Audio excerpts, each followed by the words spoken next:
Good morning, everyone. Thank you for joining us today. I'm attorney Cristina Alcantara, trustee of FEF, and I will be your host and moderator for this morning. Welcome to the fourth Paderanga-Varela Memorial Lecture, brought to you by the Foundation for Economic Freedom. Although this is the fourth one, and I think my third in hosting, this is the first time we're doing it online as the realities of the COVID-19 pandemic make it impossible for us to hold this in person, hence the broadcast. The Paderanga-Varela Memorial Lecture was launched in 2016 on FEF's 20th anniversary to honor our late co-founders, former Socioeconomic Planning Secretary Cayetano Paderanga Jr., and former Department of Education Undersecretary Francisco Varela. This lecture, which brings together business leaders, government and policymakers, and development partners, aims to be a venue to engage and educate main stakeholders on some of the key issues facing our country today.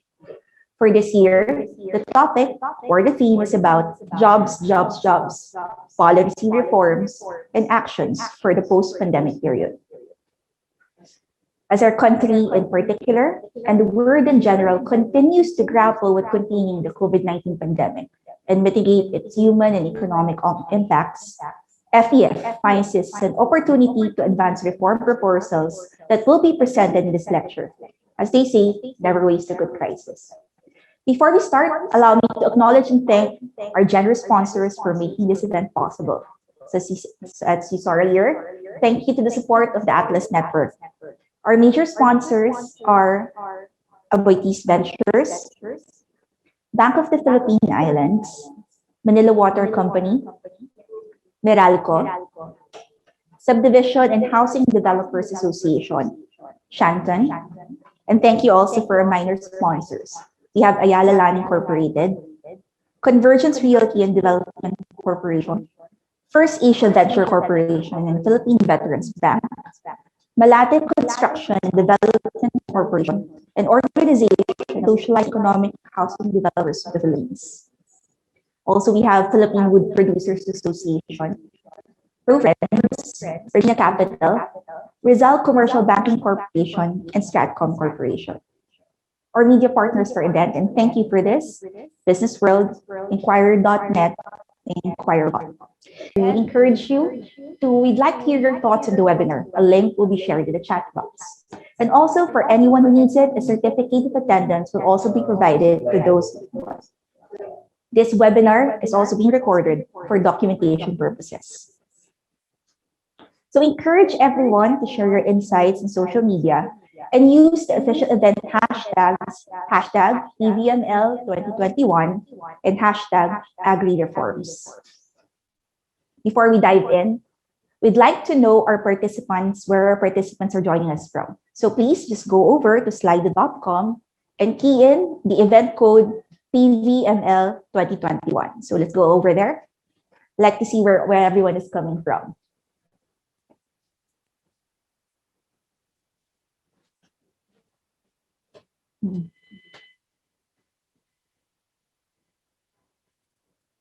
So for everyone just tuned in, just go to slido.com and key in the event code PVML 2021. So let's see your survey.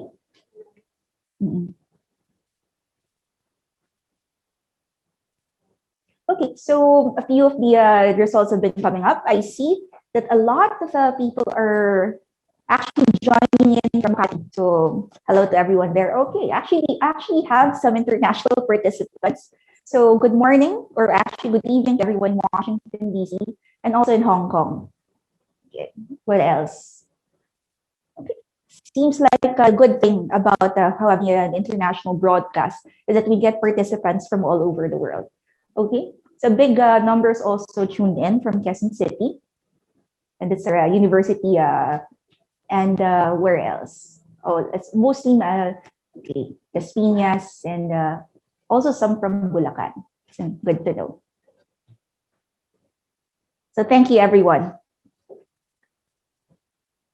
So with that, let's begin the program with welcome remarks from FEF President Calixto Chuquiang. Over to you, Toti. Good morning. Welcome to the Foundation for Economic Freedom's 4th Paderanga-Varela Memorial Lecture. For those of you who aren't yet familiar, allow me to give a brief background.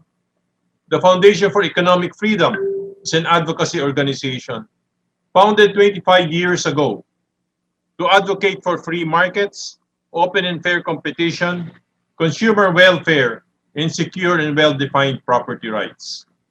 Its membership is composed of former government officials, academicians, entrepreneurs, and professionals who believe in economic liberty. The FEF has come a long way since then, having a seat at the table in many national discussions about economic reform. 2 years ago, the foundation won the prestigious Templeton Award in a global competition among think tanks and free market organizations worldwide for its work in emancipating farmers from the onerous provisions in agricultural free patents. FEF is on the way it is partly due to the contributions of two people whom we are honoring in this memorial lecture. One is a co-founder of the foundation, the late Dr. Cayetano Paderanga Jr. or Don Don, a two-time socio-economic planning secretary and distinguished UP School of Economics professor, and a founder of the Institute of Development and Econometric Analysis, an academic research think tank. The other is the late Francis Varela, former foundation treasurer and former undersecretary of education, who was suddenly taken away from us by a tragic motorcycle accident. Through this lecture, we are remembering them and honoring them. We are hopeful that the ideas in this lecture will have an economic impact on the lives of our countrymen, as these two people had sought to do so in their lives. The lecture we are holding this year is unique, driven by the effects of the pandemic. For the very first time, we are holding the lecture virtually with the participants attending and participating via the internet. Our moderator, however, is in a live studio together with members of our staff. The fourth PVML is also unique in that we have decided to have two topics rather than one, with each lecture given 1 week apart. Again, the pandemic has driven this decision to have two lectures instead of one because the topics are relevant to the economic crisis we face today. The magnitude of the economic crisis has underscored the need to focus on reforms on agriculture and labor. The former is about increasing agricultural productivity to generate enough food to feed our hungry people and to reduce poverty in the countryside. And the latter is also about generating more high-paying jobs in a period of high unemployment and underemployment. The first lecture, which you will hear today, is about reforms in the agricultural sector. The second one, which is scheduled a week from today, on February 10, is about reforms in the labor market. Both of these lectures are the products of work stream groups FEF formed soon after the lockdown. We realized that the severity of the crisis needed bold reforms for economic recovery and formed groups among the fellows to research on these issues. The results of months of research and discussions are what you will hear in the lectures.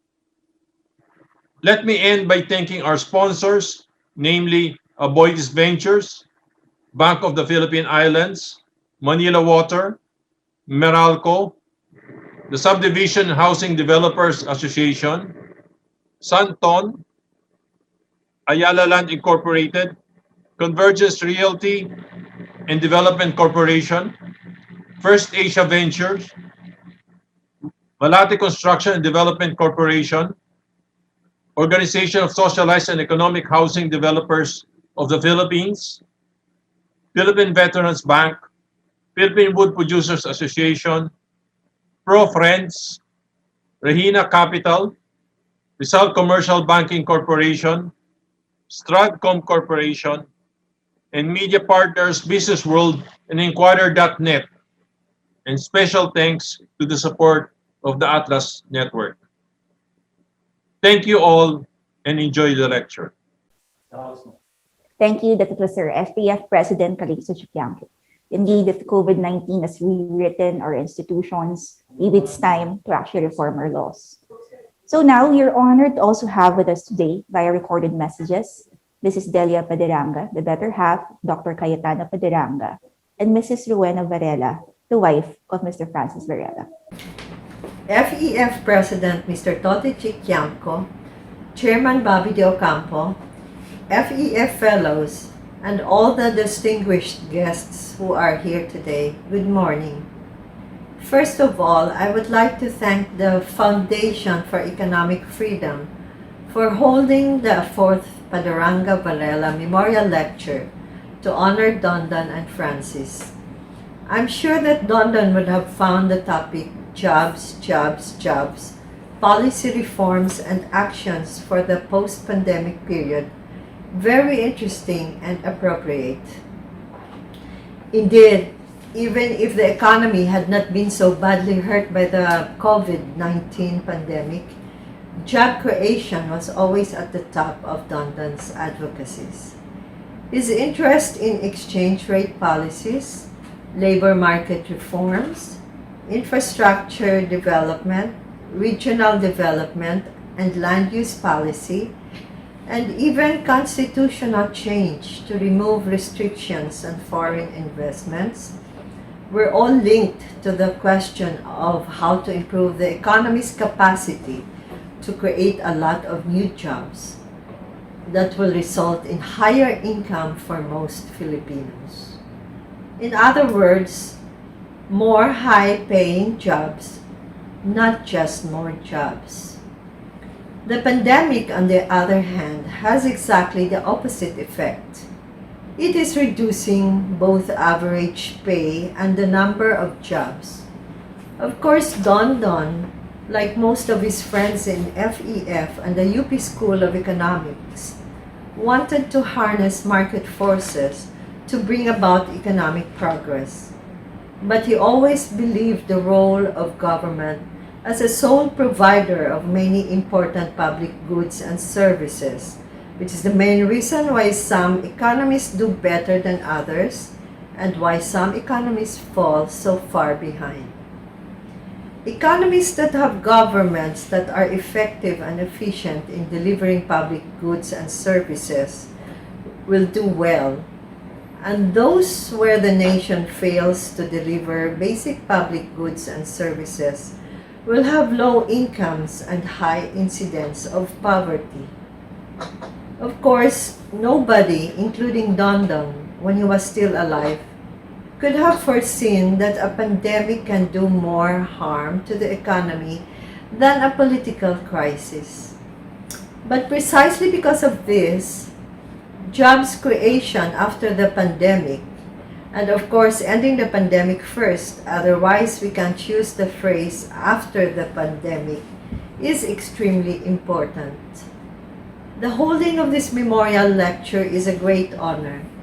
The people who are honoring Francis and Dondon are respected professionals and analysts in their own right, who think that economic policy reforms, especially those that level the economic playing field, remove barriers to competition, and improve the ability of government to deliver vital public goods and services, could make a significant difference in the quality of life of most Filipinos. And just like Dondon and Francis, they are not just thinking and debating. They are doing their share as academics, government officials, and business leaders. Maraming salamat and a pleasant day to all. Hello, everyone. I am Rowena Varela, wife of the late Francis Varela, who was one of the founding members of the Foundation for Economic Freedom. May I take this time to thank Mr. Chiquiamco, current president of the FEF, for inviting me to give a short message for this event. Indeed, I felt deeply honored when I received the invite. But to be honest, I had second thoughts shortly after accepting the invitation because I was not really sure with what to say. I must have made Francis very nervous from up there when I sent the confirmation. On a serious note, I am glad I accepted the invitation of Mr. Chikamko because this is now the best time for my family to thank the FEF for the honor given to Francis through the Paderanga-Varela Memorial Lectures. It has been 5 years since Francis passed away, but his memory lives on not only through his family, but through friends and colleagues as well who give him tribute, such as this memorial lecture. Many of you all know how passionate Francis was in all of his advocacies, that of good governance, transparency, accountability, better public policies, just to mention a few. So when he left the private sector back in 2010 and joined the Department of Education during President Aquino's term, it became the perfect venue for him to develop reforms which he dreamed of. Being the Undersecretary for Finance and Administration, he fought hard against corruption. Despite the many pressures and even temptations, he was steadfast in his resolve to see the reforms he instituted take root. This is Francis' legacy as a public servant, and my family hopes that his life inspires many, especially today's attendees. Before I end my message, may I congratulate the FEF on your fourth Padaranga Varela lecture. The FEF's advocacy for economic liberty is truly needed now during this challenging time. The pandemic has been so hard for the economy and for everyone. Many businesses suffered, and we have witnessed governance and institutional failures. I believe everyone joining the lecture today will learn much in finding ways to help uplift the lives of the Filipino people through policy reforms and actions for a post pandemic economy. Again, thank you to the Foundation for Economic Freedom, and good morning to everyone. Thank you for joining us today, Ma'am Delia and Ma'am Wena. Thank you. When we do miss the presence of Dondon and Francis, and we hope to be a fitting tribute and legacy to their memory through these memorial lectures. And to start, to set the stage for the main presentation on policy reforms, we have Dr. Felipe Medalla to present his views on the country's economic outlook. Dr. Felipe Medalla is a member of the Monetary Board of the Bangko Sentral ng Pilipinas since July 2011. A former professor at the University of the Philippines School of Economics and Socio-Economic Plan Secretary under the Estrada administration. He was also a member of the Presidential Task Force on Tax and Tariff Reform under the Ramos administration. President of the Philippine Economic Society in 1996 and a former chairman of FEF. Without further ado, I turn it over to Dr. Medalla. Well, thank you very much. Do you hear me? Can you hear me? Yes, Hello. Philip. Okay, Yes. Thank you very much and good morning. I was really very touched by the short speeches given by both the spouses of Dondon and Francis. By the way, I circulated a printed copy of this speech because I know that most of the Zoom meetings I have attended get garbled, and a lot of words cannot be understood. So for those who have bad internet, you can follow the written version of the speech, which incidentally has plenty of typos and omitted words. I also added to it the worksheet, the Excel worksheet that I used for saying what I'm saying. So, well, FEF fellows and guests, I noticed from all over the world. First of all, I would like to say that it's my privilege to be invited, or should I say designated, as a keynote speaker in this fourth Paderanga lecture. Dondon and Francis best exemplified what an FEF fellow should stand for. And FEF's main reason for existing is the fight for market-friendly policies and governance reforms that will hopefully improve the lives of millions of people in the Philippines. Both of them knew, to use what is now a cliche, that to do so would require a whole of society or a whole of the economy approach, but both are also keenly aware that the Philippines and in many other countries, reforms come in little pieces. And hopefully, when those little pieces add up over the decades, they could make a significant difference. As uh, as pointed out by Mahar Makahas, for more than 10 years until the pandemic ended, Philippine economic growth was both higher and more inclusive. For the first time in our history since reliable statistics became available. This probably required some luck. For instance, BPO, a lot of things that pushed it were factors that happened outside the Philippines. But there are many areas where the advocacies clearly were domestic. For instance, the abolition of the oil price stabilization fund, which was a big fiscal mess because when the price was going up, the fund was being utilized. But when the price of oil abroad was going down, the fund was not being replenished because the domestic prices followed international prices. The reform of VAT is another case. And lately, the rice trade liberalization. And there's no doubt that the economy is much better now because of those reforms. For instance, when I was in NEDA, the spread between a 10-year US dollar bond and a 10-year Philippine dollar bond was 700 basis points. Now, in spite of the pandemic, it's a little bit less than 100. So, as my colleague, as our colleague Rami Bernardo says, reforms that APF are espousing are of this nature. Each one not very large, but if added up over the decades, if we are successful in getting reforms over the decades, the country becomes a better country. The economy becomes a better economy. And he, I think, used the term raging incrementalist.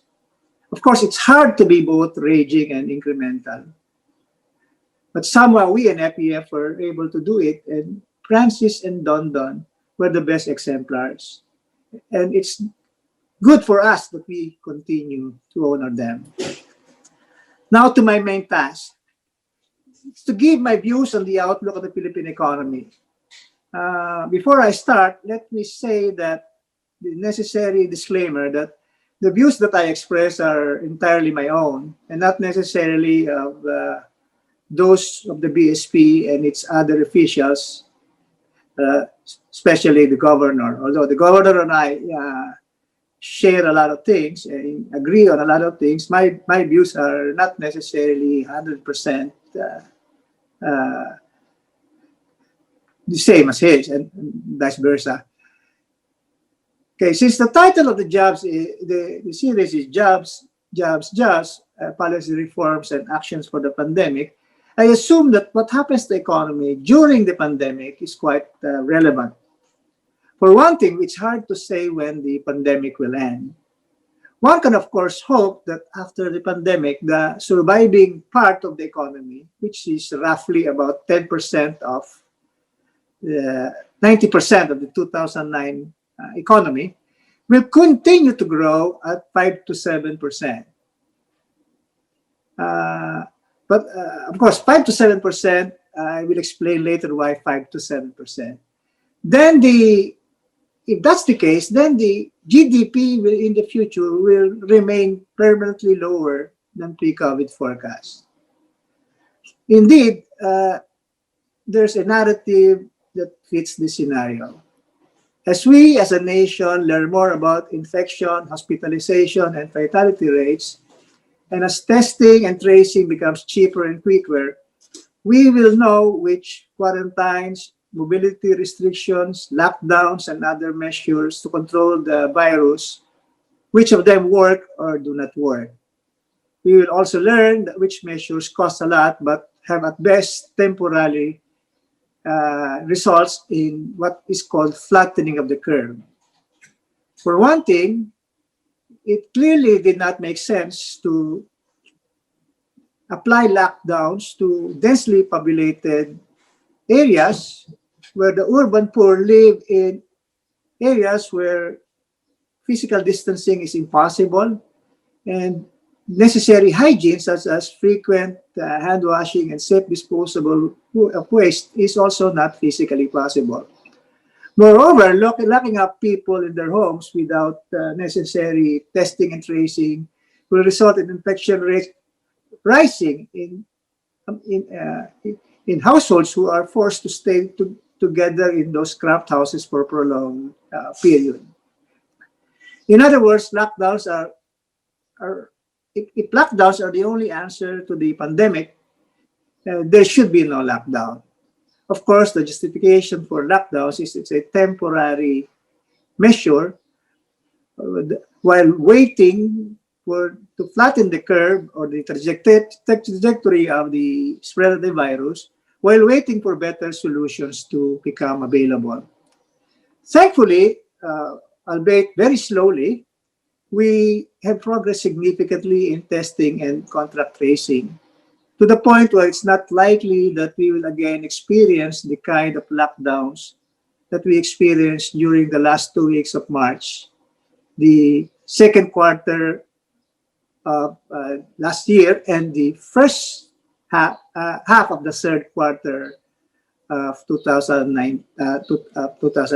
In that sense, the worst is over. The disease has not been totally under control, but our response to the disease, at least the government, both national and local governments' response to the disease, is not as detrimental to production as it used to be.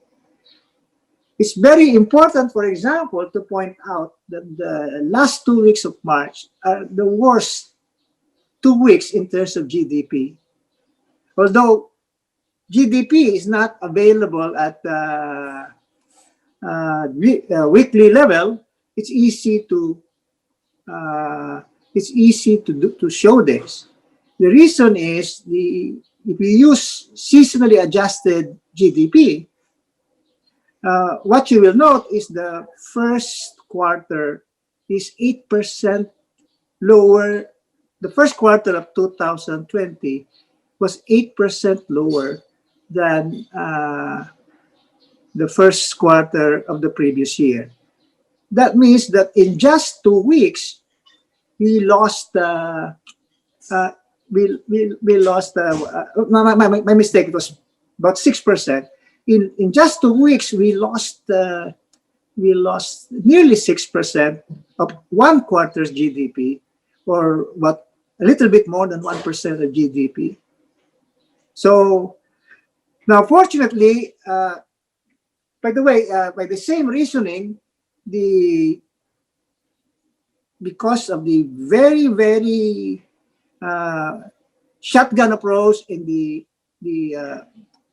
lockdowns, the second quarter was the worst part of probably one of the worst in terms of declines, one of the worst declines in our history. So much so that after the second quarter, we began to see notable improvements. Of course, not able to return GDP to its former level, but very, very significant turnaround after the lockdowns were relaxed. The restrictions on people movements were relaxed. So, in other words, what happened was the government was overly risk averse. It was just so afraid that, well, to begin with, the scenarios of how the virus will spread and kill people were just too scary. Moreover, the lack of testing capacity made decision makers even more risk averse. as they say in finance and economics, there's a big difference between uncertainty, risk and uncertainty. Risk can be calculated. Uncertainty at its most extreme cannot be even imagined. I guess the best way to illustrate this is to go back to Pascal's gamble. He said that the rational person should always behave as though God exists. Because if he did not exist and he behaved as though he existed, all he lost was all the foregone pleasure in believing in God. Because he believed so much in God that he adjusted his lifestyle so much that he lost quite a bit of enjoyment of pleasure and luxury.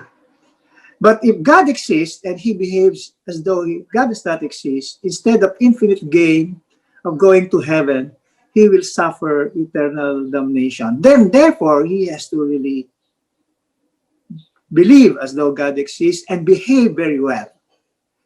Now, fortunately, we are now finally out of Pascal's game. So we are now more able to calculate, and government has learned as more testing and tracing happened, and as improvement in hospital and outpatient treatment reduced fatality rates. The lockdowns became less and less restrictive. Of course, not as restrictive as the economic managers wanted. But there is no doubt that the lockdowns are a lot less harmful now to the economy than before. So the result, as you can see from the quarter-on-quarter GDP changes, is that the lowest point really was the second quarter, and my own forecast. This, by the way, I had to write this speech before before the PSA numbers become available. Fortunately, the numbers were not very far from what I thought they would be. And what happened was the GDP last year, the first quarter was minus 5.7. The second quarter was minus 15.2. And as I said before, the minus 5.7 was actually more deadly than minus 15.2 because the minus 5.7 happened in just 2 weeks, whereas the minus 15.2 happened in 12 weeks. So, and then by the third quarter, it was already plus 8.4. And by the fourth quarter, it was already 5.8, meaning the worst was over in the third quarter. And in fact, the second quarter, was not really the worst. The worst was the last 2 weeks of the first quarter. So, so what happens now is, my own forecast using this gradual improvement from one quarter to the next, with the improvement becoming smaller and smaller, because the lockdowns and restrictions to be gotten rid of are initially were the most harmful, and the present ones that are being debated are smaller, like should parents be allowed to bring their children to the mall, etc., etc. So what will happen in my own forecast is then we will get a growth rate of maybe about 7%. By the way, if you look at year on year, it will look very erratic. Like the first quarter will be slightly negative, and the reason, of course, is not the first quarter is so bad, but because the first quarter of last year was still quite high, and then we'll have a very, very large jump in the year-on-year numbers in the second quarter, maybe as high as 17 to 20% improvement relative to previous year.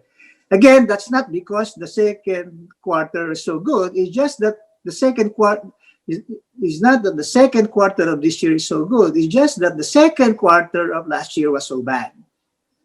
And then the growth rates, the year-on-year growth rates will start tapering because of the base effect. And uh, as a result, uh, my expected growth rate for this year is around 7. Of course, I could be wrong. It could be that something happens that uh, some of the severe lockdowns and restriction uh, are imposed again. But I think it's not very likely given the given that now you have very cheap tests, saliva tests, very fast tests. I envision a time when anybody can enter a mall because each one who enters a mall can be tested very cheaply and quickly. Uh, Going to Boracay will be easy because as you land in Boracay, you will be a very cheap test that probably costs less than 50 pesos. They know they know with quite a bit of certainty who is not inspected, and same thing in let's say Palawan, and the result will be quite a bit of recovery in domestic tourism for the simple reason, at least using my wife as an example, they're all itching to travel, but foreign travel will remain very difficult and very inconvenient, but domestic travel will be much more convenient. So you'll have the economy is adjusting. You have more online deliveries, more al fresco restaurants, and so on and so forth. So for that reason, I'm I'm not I'm although I am not ruling out very bad, let's say 4% or lower this year. I think that's not very likely. So now let's go to what I think about the next year. The well, this is one of the hardest things to predict for two reasons. Uh, One is to take the view that whatever growth rates we are familiar with uh, will, will remain with the remaining 90% of the economy. And therefore, as I said, we will have 5 to 7% growth. Of course, with a but with a much lower starting level. Now,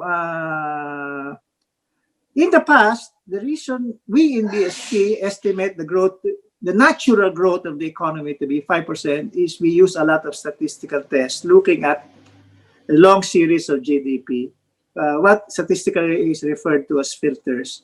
In my case, I do quite a bit of common sense, which is I look at all the periods where demand is high. Let's say 7% growth in every quarter. In other words, when demand is not a constraint, what is the growth rate of the economy? And so I look at all the quarters where GDP grew, well, no, not GDP, but consumption plus investment, both public and private, grew at more than 7%. And it turns out there are quite a number of such quarters. So and the growth rate of the economy during those periods is less than 7%, more like 6.6, 6.7. So that tells me that the main constraint to growth at a certain when demand when there is normal demand, and we will probably have normal demand because the BSP's inflation targeting mechanism tends to push the economy towards non-inflationary growth at possibly its highest. Then, in that particular case, we will have growth between 6 and 7% next year and the years after. The question, of course, is whether this is still relevant given all the things that have changed. outside the Philippines. And also, given that 2022 is a presidential election year, we have no idea whatsoever what policies will be like under whoever will be. Well, to begin with, we don't know who the president will be. And, and even if we had some inkling which 2, 3, or 4 persons it would be, we have no inkling what kind of economic policies, implementation capacity that they will have. So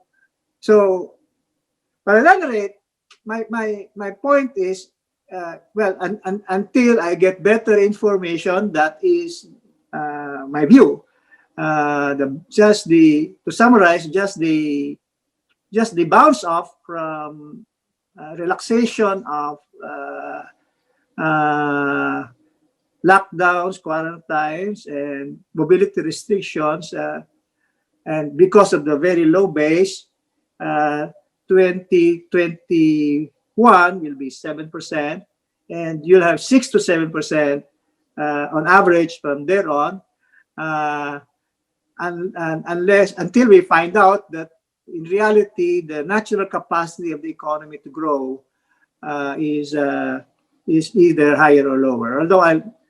By the way, let me state that when you look at that growth of 5 to 7%, 2% of that is due to productivity increase, meaning the growth rate of capital and labor predicts a growth rate that's between 3 to 5%, and what we end up with is 5 to 7. That difference between the growth rate of inputs and the growth rate of outputs is referred to as total factor productivity growth. And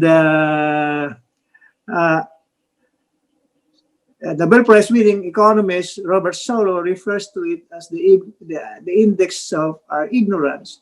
But my favorite explanation of why it's happening is that if we look at our flow funds statistics, the share of corporations in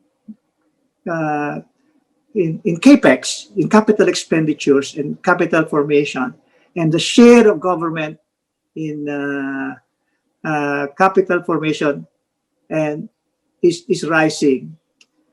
The other one is, of course, the growth of new sectors.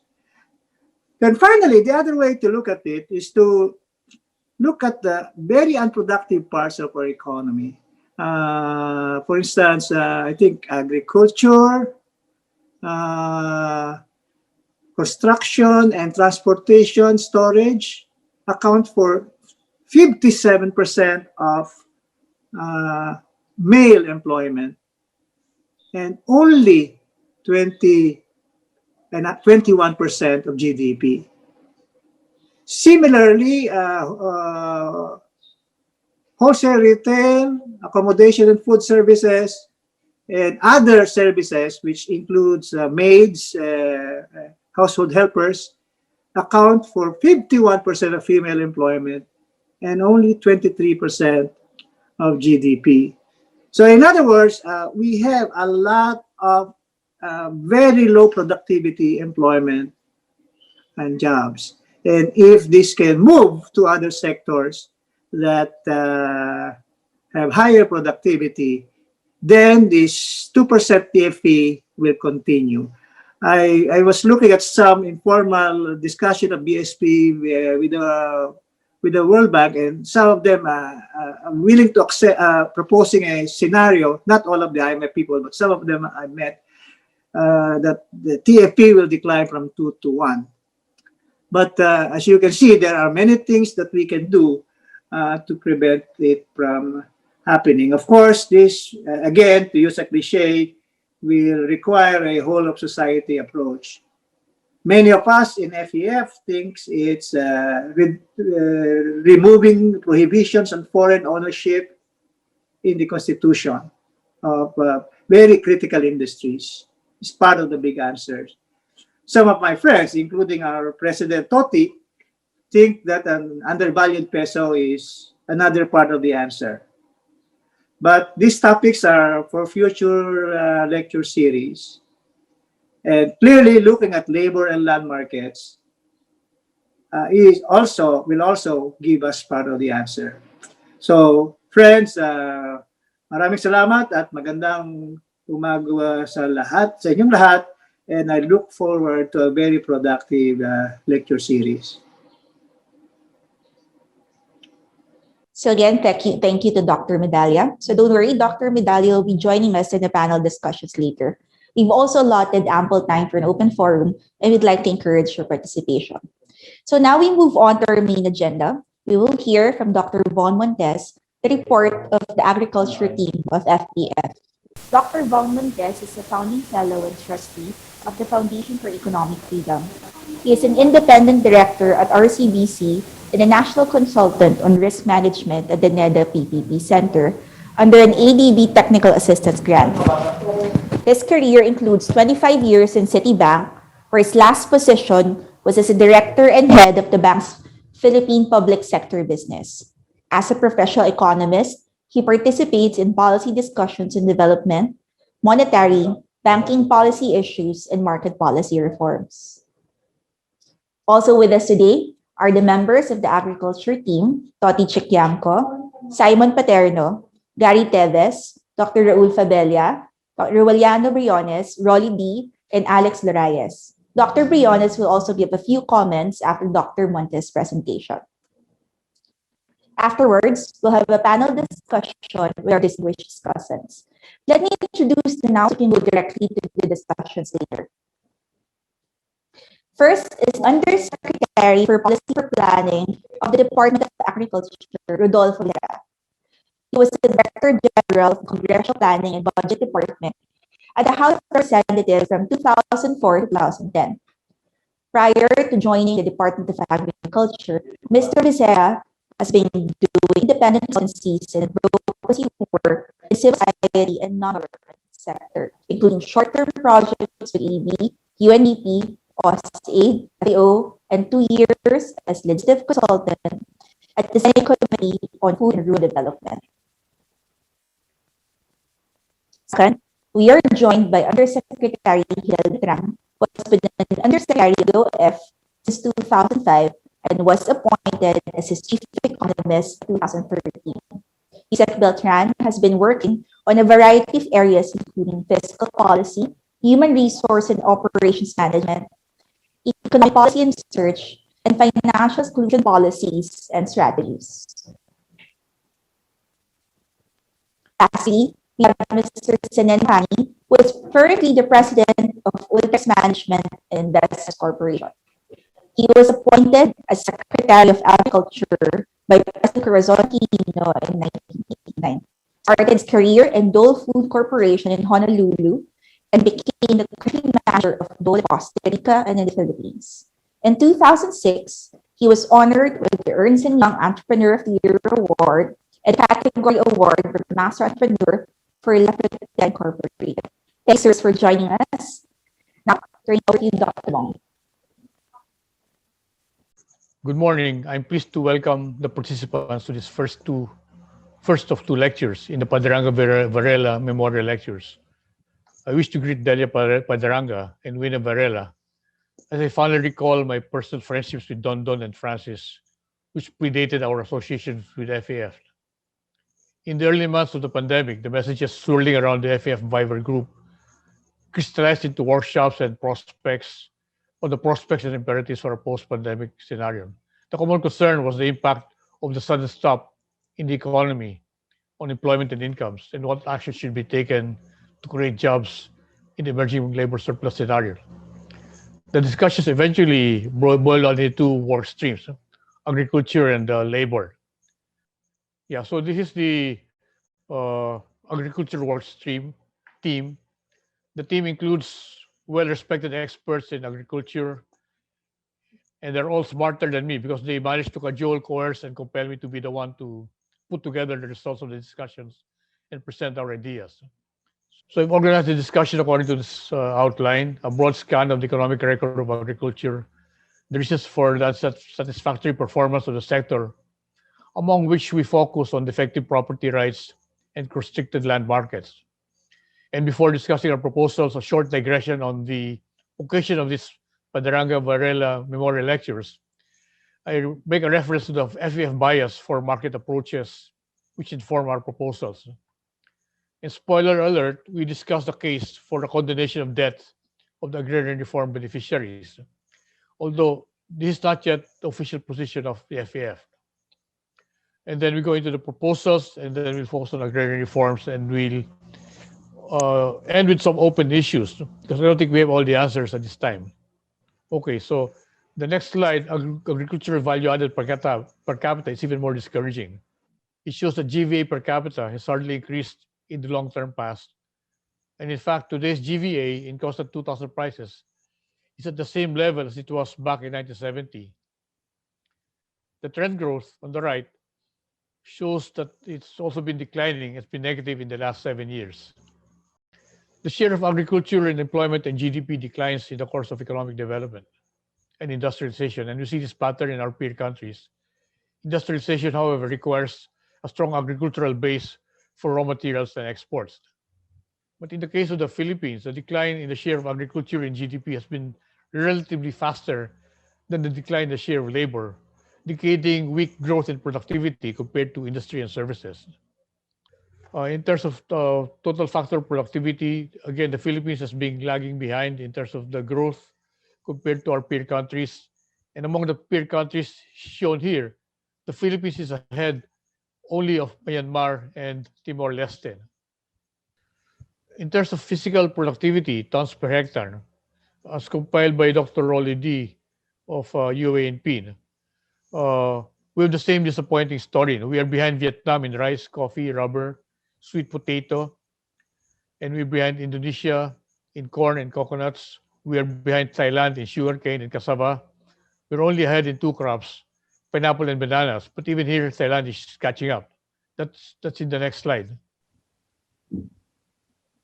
So pineapple and bananas were all the crops that we were ahead. And in terms of uh, crop diversification, we have also scored very low. No? Indonesia's 8 main crops, 6 are heavily export-oriented. Vietnam has 9 main crops, 5 are export-oriented. In Thailand, rice is dominant, but agriculture is diversified and export-oriented. And the leading exporter in rubber, cassava, canned pineapple. Number 2 in rice is sugar, and ranks very high in tropical fruits, poultry, and shrimps. While the Philippines, we only have 5 main crops, and only 2 are export-oriented. So the agricultural sectors in these other countries are major players in global markets. Agriculture used to be the source of 2/3 of our exports, but in recent years, it's been down to like 9% in 2018, and it's low compared to other countries which are more export-oriented. On the other hand, in terms of imports, we have a high share of imports.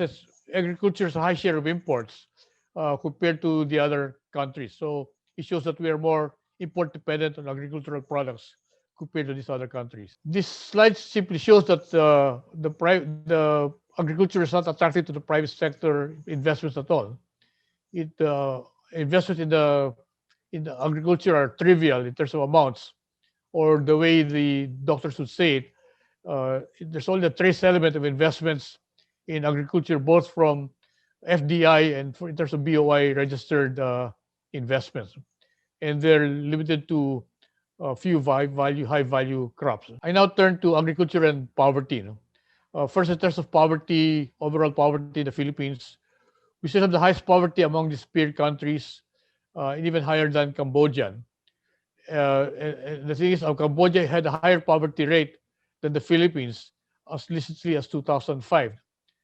And in these other countries too, we see that the rate of drop of poverty has been faster than in the Philippines. Also, Thailand, as recently as 2005, they had a higher poverty rate than we had. In terms of generations, it's actually not too bad. We're about the same level of inequality as Indonesia, Malaysia, and and Vietnam. But Cambodia has better income distribution, and income distribution is worsening in Vietnam, is improving in Thailand. This graph shows that poverty is a rural phenomenon. 57% of Filipinos reside in rural areas, but rural poverty remains at 30%. Relative to urban poverty is at 11%. In households which depend on agriculture as their main source of income are the poorest, with a poverty rate of 49%. The reasons for all this dismal performance of agriculture are amply explained and documented by Tina David of UP Los Baños and our very own Dr. Rahel Briones.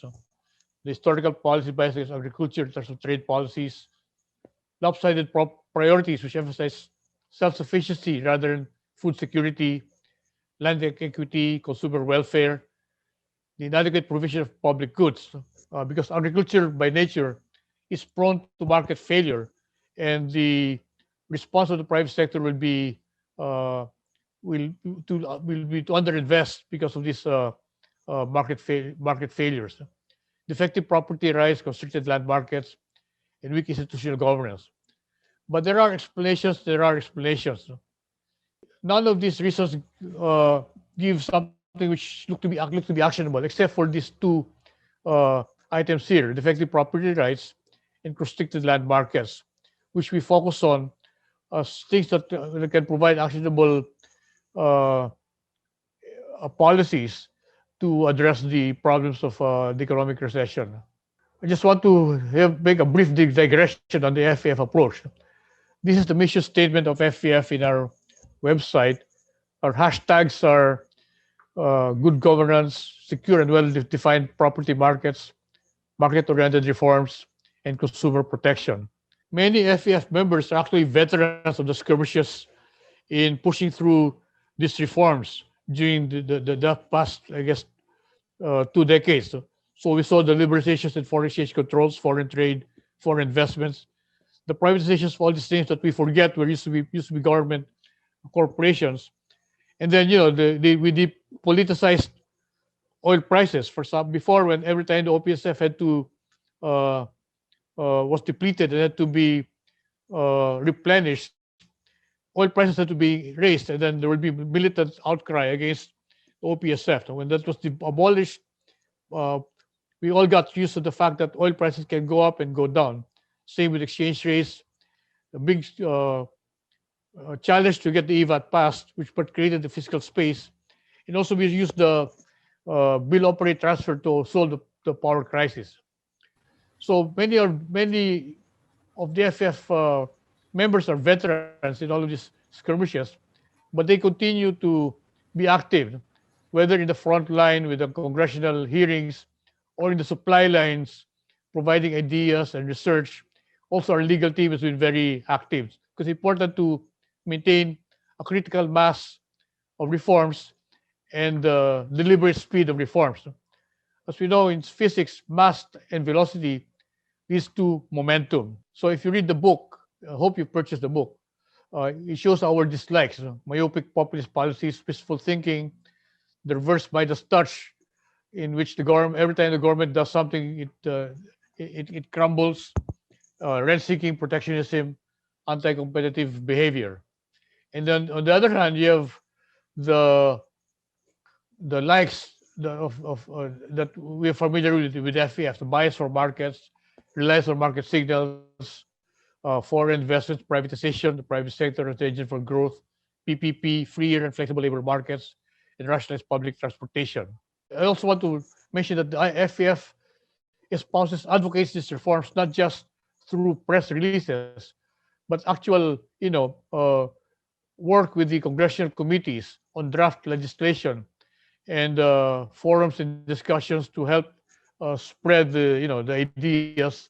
And for example, we were very active in the Agricultural Free Patent Reform Act, which removed Commonwealth era prohibitions to sell or mortgage a property within 5 years that the farmer gets the grant of the free patent. And also working on uh, current bills which have been certified as urgent to remove the deadline on the application of the agricultural free patent. So just very quickly, these are our uh, the work stream proposals for agricultural reforms. The agri lending is inherently risky, too risky for banks whose main funding source are deposits. The compulsory minimum lending requirements present a deadweight loss to society, and it's better for them to just pay the fine. So our maximum position is to remove agri lending altogether. Second best would be to remove the distinction between agri and agra, set the minimum at 15%, or broaden the scope of alternative compliance. And I think there are certain bills already filed to this effect. We have proposals to modernize the 1912 law on warehouse receipts to take advantage of technology to improve farmers' access to financing by allowing them to collateralize their warehouse certificates. We're also proposing to expand crop insurance coverage that will allow the farmers to shift the risk, the natural risks to crop insurance and assist them in terms of being able to obtain financing from banks. Some proposals on for forestry reforms. You know, the forestry cover of the Philippines has gone down from 17 million to 7 million. This can be best addressed by planting more trees through tree plantations. However, the current regulations which are aimed at protecting natural and residual stands actually discourage tree plantation and wood processing, but illegal logging continues anyway. So we're supporting the DNR administrative order liberalizing tree plantations to uh, allow plantation owners to establish plantations and also wood processing plants. Finally, we also have proposals on rational land use policy and strengthening the land administration system. These are reforms that will again strengthen the markets for agricultural activities. We go to agrarian reforms. Just to put together all the different features of Philippine agrarian reform, to borrow from Raul Fabella, it's like redistributing poverty and its equity at the expense of efficiency and productivity.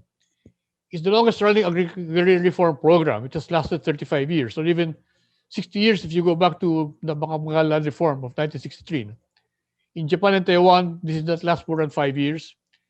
The coverage is extensive. All agricultural lands, all crops, all tenurial arrangements, targeting 80% of agricultural lands.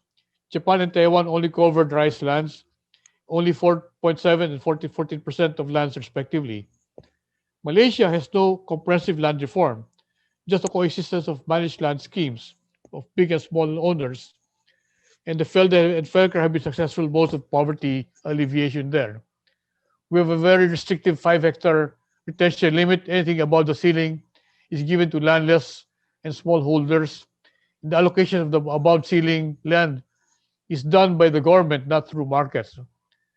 And uh, our land reform program is collectivized. No? The performance of DAR is measured in terms of hectareage distributed.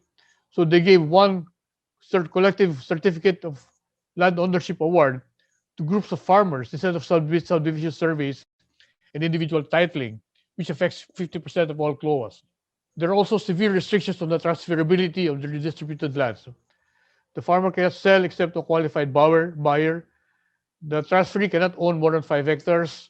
Sale, transfer, or lease of donation not allowed within 10 years after the award, except to an heir or to the government. All heirs have equal rights, and it's very difficult to manage if there's an absent family member uh, in the CLOA, in the ownership. There's a prohibition of transfers until death. Usually a 30-year tenure is fully paid. Land distribution is based on size, not productivity. And you cannot lease out the land without clearances and approvals from DAR. Yeah, finally, Philippine agrarian reform is forever. Despite the expiration of CARP in 2014, the 5 hectare ceiling, the limitations on transferability, and the authority of DAR to approve conversions continue to be enforced. RA 6657 did not have a sunset clause. CLOA awards also have no provision for generational progression. As in the song, it's like first love. It assumes the farm beneficiary never dies. There's a study on rural productivity and incomes by Adamopoulos and Rusticia using a mathematical model on cropping, farm sizes, and occupational decisions of farmers. It concluded that 1998 land reform reduced productivity by misallocating resources among farmers and distorting occupational decisions. Average farm sizes decreased by 34%, and productivity went down by 17%. So the outcomes of all of that, all of those features of the Philippine Agrarian Reform Program have been small farm sizes, fragmented cultivation. These two are different because Vietnam has small farm sizes, but they've consolidated cultivation. High poverty, low productivity, low investments. There have been reduced incentives for land improvements, non-functioning land markets. If I could use the framework of Ronald Coase, the non-functioning of land markets deprives the farmer the ability to uh, achieve the best use and the best benefits, highest benefits for the land that he owns, also the best use and best benefits for society as a whole, because the land markets are not working. Farmers are trapped in a new form of bondage. They're saddled with dead capital in the land, to use the expression of Toti Chiquiamco. They cannot sell, lease, or mortgage their farmlands. The farmers are at the mercy of informal lenders. So they're living under a very defective property rights regime, uncertainty on the property rights of their CARP, reduced collateral value of land, and inefficient land rental market, no economies of scale in agriculture, and very high transactions cost. What needs to be done are two general things: remove the impediments to land markets, the 5 hectare ceiling, the transferability, and the authority of DAR to approve conversions, and also to remove impediments to land consolidation, which means to parcelize collective clause and give subdivided titles and remove restrictions on leasing. So in the problem with collective clause is that they've in fact fostered communism among those groups that have received collective clause. As Tote Chiato says in the book Momentum, without individual titles, they have no sense of secure ownership to promote entrepreneurial initiative. The study on split uh, published by DAR shows that some of these titles have remained unsubdivided for more than 20 years. And they've resulted in boundary conflicts, issues on encroachment, impediments on land amortization payments for those awarded compensable lands, and problems of second generation transfers for deceased uh, agrarian reform beneficiaries. And basically, they hold insecure and stable property rights. Okay, this gives the information on the uh, acquisition and distribution of land by different modes of acquisition, and it shows how much were done through collective clause and how much were done through individual titles. And that 46% of the LADs were given through collective clause. And the highest would be voluntary offer to sell, VOS, the GFI 73.2%, the voluntary land transfer, and the government-owned lands. Uh, this shows that the DAR was trying to be efficient on their side at the expense of the property rights of the farmers. Okay, we want to zero in on the compensable lands, which is 1.6 million of the 4.8. This is based on the land bank amortization table. But you'll see that all of them are way below the 5 hectare retention limit. The graph on the right side, the average size is 1.7 to 1.8. Focusing on the 1.6 million, uh, there are two general categories. You have those that are paying either partially or fully, uh, of only about it's about 7 million in debt of 272,000 arms. Total principal balance of 58.7 million has to do with those which are not being amortized or those which are for several reasons, and we'll see that later on. Without the land distribution information schedule with the land bank of 44.2 billion or 406,000 aggregated reform beneficiaries and 14.5 million, 44.5 billion of outstanding debt, which should be amortized, but there's a very high level of past June. These are involved 233,000 agrarian reform beneficiaries. So in this table, we will calculate hectares per beneficiary, outstanding debt per beneficiary, and the value of the land that each beneficiary would have. So outstanding debt for beneficiary would be 69,000 for the total sector, of which 22,000 per ARB for those that have been paying partially or fully. For those with a bigger outstanding balance without the LDIS, the outstanding debt per ARB is 108,000, and the ones for the which are amortizing is 53,000. If you use an assumption of 120 pesos per square meter for farmland, an estimate of the farm value of the that the LDIS ARBs have would be 230,000. That's 1.92 hectares per ARB multiplied by 120 square per square meter. Next slide. So this just depicts the same information. On the left side, you have total debt outstanding of 44.2 billion for the non-amortizing debt of 406,000 ARBs, and then 13.8 billion outstanding for 257,000 amortizing but not but past June. And then on the right side, you have the size of the debt per beneficiary, 108,000 per ARB in the non-amortizing category of the 406,000 beneficiaries. Next slide.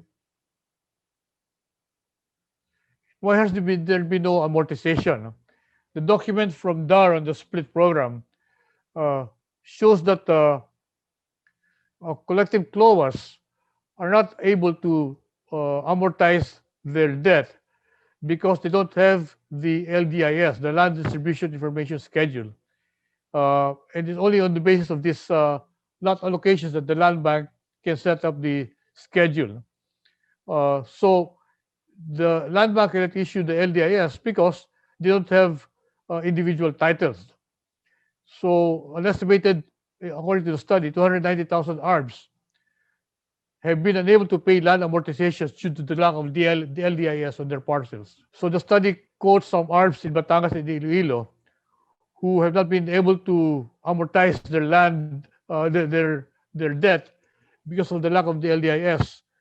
And even if they wanted to pay their debt, land bank would refuse any payment, even if it's voluntarily offered. So okay, so this just shows again that you have on the left side you have the average size farm size per ARB, and then on the right side a pro forma land asset value per ARB, depending on their category. And we show that for the ARBs in the non-amortizing category of the farmland value of 230,000 for those 406,000 ARBs. Tries to demonstrate what the problem is. On the liability side, the average collective CLOA farmer beneficiary has debt to the national government of 108,715. It's debt to the national government, not to land bank. I explain that later on. On the asset side, the beneficiary has farmland worth 230,476. That's just 1.92 hectares times 120,000 per hectare. However, the farmer beneficiary cannot sell, mortgage, or lease the land during the 10-year prohibition period and until the 30-year loan to the national government is fully paid. There are transferability restrictions, as we've seen earlier, and the ability to participate in an agrarian agribusiness venture arrangement requires approval from DAR. On the right side, even if she wanted to, the farmer is not allowed by land bank to pay the amortization to the national government in the absence of LDIS. And the land bank cannot issue the LDIS because there's no unsubdivided title in the CLO 1. So the farmer is in a catch-22 situation. Now, this is supposed to be relieved by the split program funded by the World Bank to subdivide the collective clause. However, this will take 10 to 15 years, or by 2031 at the earliest. And then if the farmer is able to amortize the land bank loan for 30 years, the earliest she can sell, mortgage, or lease the farm is by 2061.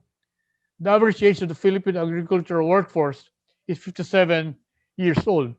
So that farmer will be 97 years old by that time. She'll be able to uh, do something about the land in terms of being able to sell, mortgage, or lease it. Because, and then of course, the CLOA doesn't provide for generational succession. I think this demonstrates that it's the farmers are in a new form of bondage. They're caught in a trap of being tied to their land that cannot take any value out of it, and they'll be there forever, simply because they there are restrictions on their transferability. They also cannot repay the debt because the titles are not subdivided. So on those persistent restrictions after 2014, these are some of the proposals which the agricultural workstream team have put forth. So remove the 5 hectare limit in the 10-year prohibition on conveyance, transfer the authority to convert lands from DAR to a new Department of Housing and Urban Development, and transfer the quasi-judicial authority of DAR to DOJ. This require amendments to the law or new legislation altogether. Okay, now come to the case for debt condonation. So this is the term sheet on the parameters of the what would be a debt condonation program. So a starting principal of 58.7 billion, consisting of those without LDIS of 44.2 and 14.5 billion of outstanding but not being amortized, annual interest payment of 6.4. The debt is not to the land bank but to the national government. The land bank is only a processing intermediary. Uh, they collect the payments remitted to the Bureau of Treasury. They keep track of the payments, and they annually they submit to the Bureau of Treasury the status of the debt and amortizations. So this is a pro forma calculation of the what would be economic benefits, assuming 120,000 pesos value of the output per hectare. You're talking about 1.22 million hectares. And if you are able to recover the 70% increase in productivity from that Anabopoulos Rastucia study, it's like an economic flow of 24.8 billion annually. Now, this is an economic theoretical type of calculation that, for example, NEDA would use to calculate economic NPV or economic IRR based on the economic benefits in general. On the other side, in terms of fiscal cost, this would be real cost. This would be a real, in terms of cost, in terms of 58.7 billion write-off, which only represents 0.3% of GDP. Also, the annual collection of land bank for those national government debt is about 0.28% of national government revenues. And there would be 6.4 billion of foregone interest. Pros and cons of condonation. Uh, well, there's a strong argument for social justice because, in effect, the government has degraded the value of the land with the imposed restrictions, and it will provide a economic stimulus that will free farmers from their bondage, and they'll be able to increase their productivity and earn more. It will enhance the productivity of the land if they can be leased for consolidated farms. The cons that have been cited are moral hazard. For example, it would be unfair for those who paid for the land already, and then those which are not yet paying, there will be a free rider problem. Also, the fiscal cost to the national government, and that this will be a broad sweeping move, and there could be unintended consequences that we really cannot anticipate at this point, and can get out of hand. But there are arguments in terms of that coordination is a win-win proposition because the farmer beneficiaries can spend more to increase their production. It will enhance food security. Successful farmers can expand via leasing. It will solve the land fragmentation problem. We can show that in greater detail later on. Farmer beneficiaries who can lease land can receive an annual rental income, so a more stable source. And society wins so through increased stable spending and increased collective rural prosperity. So the question of moral hazard, the concerns that irresponsible borrowers will go scot-free and it will be unfair to those who have already paid. We can quantify the problem. So we said earlier, you have compensable arbs which were prevented by the LBP from paying their loans in the absence of their subdivided titles. So you can say that the agrarian reform itself prevented them from paying even if they wanted to. So it's not a question of there being irresponsible borrowers not paying. They're simply not able to pay. That has to do with the 406,000 uh, arbs with no LDIS. And then you can also say that for the 250,000, 257,000, those with past due are not paying. I think you can also make the case that the agrarian reform program itself restricted the value of the land and prevented them from being able to earn enough to service the debt because of the transferability restrictions. Now you have the 270,000 ARBs who have paid either fully or partially. So this will be the case for those distribution whether it's been unfair for them. But we can consider preferential reverse mortgage programs that can be offered to this minority group, uh, which will allow them to liquefy the equity that they have in the land and generate cash flow for further investments. There's a recent precedent uh, under the Free Irrigation Service Act, which was signed into law in 2017.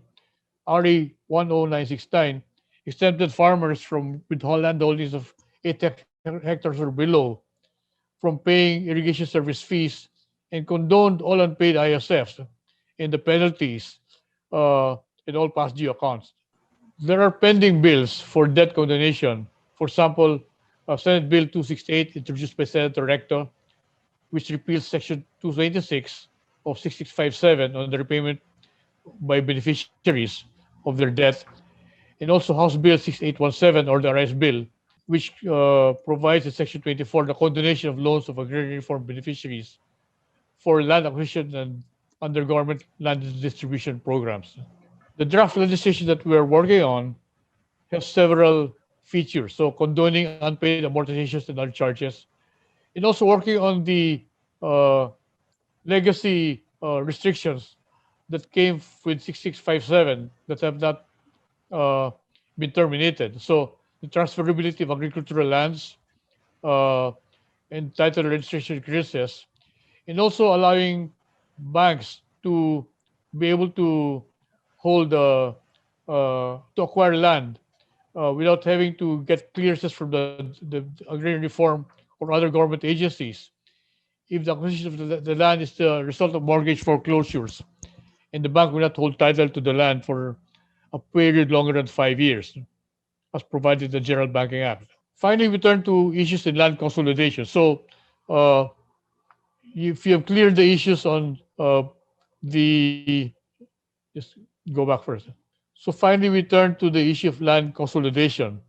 Uh, if we have cleared the issues on transferability and the issues on the status of the debt, there still be the problem of how the land will be consolidated. Okay, this chart shows the distribution of farm sizes in Southeast Asia. You'll notice that Vietnam has 88% of their farms below 1 hectare. But there's widespread consolidation. Well, because the government can more or less dictate how the land will be planted in what pattern. In the Philippines, the average farm size is 1.7, and farms below 1 hectare are 38%. And uh, 88% of the farms in the Philippines are less than 5 hectares. And over the years, the average farm size have dropped. In 1981, average farm size was 2.85 hectares.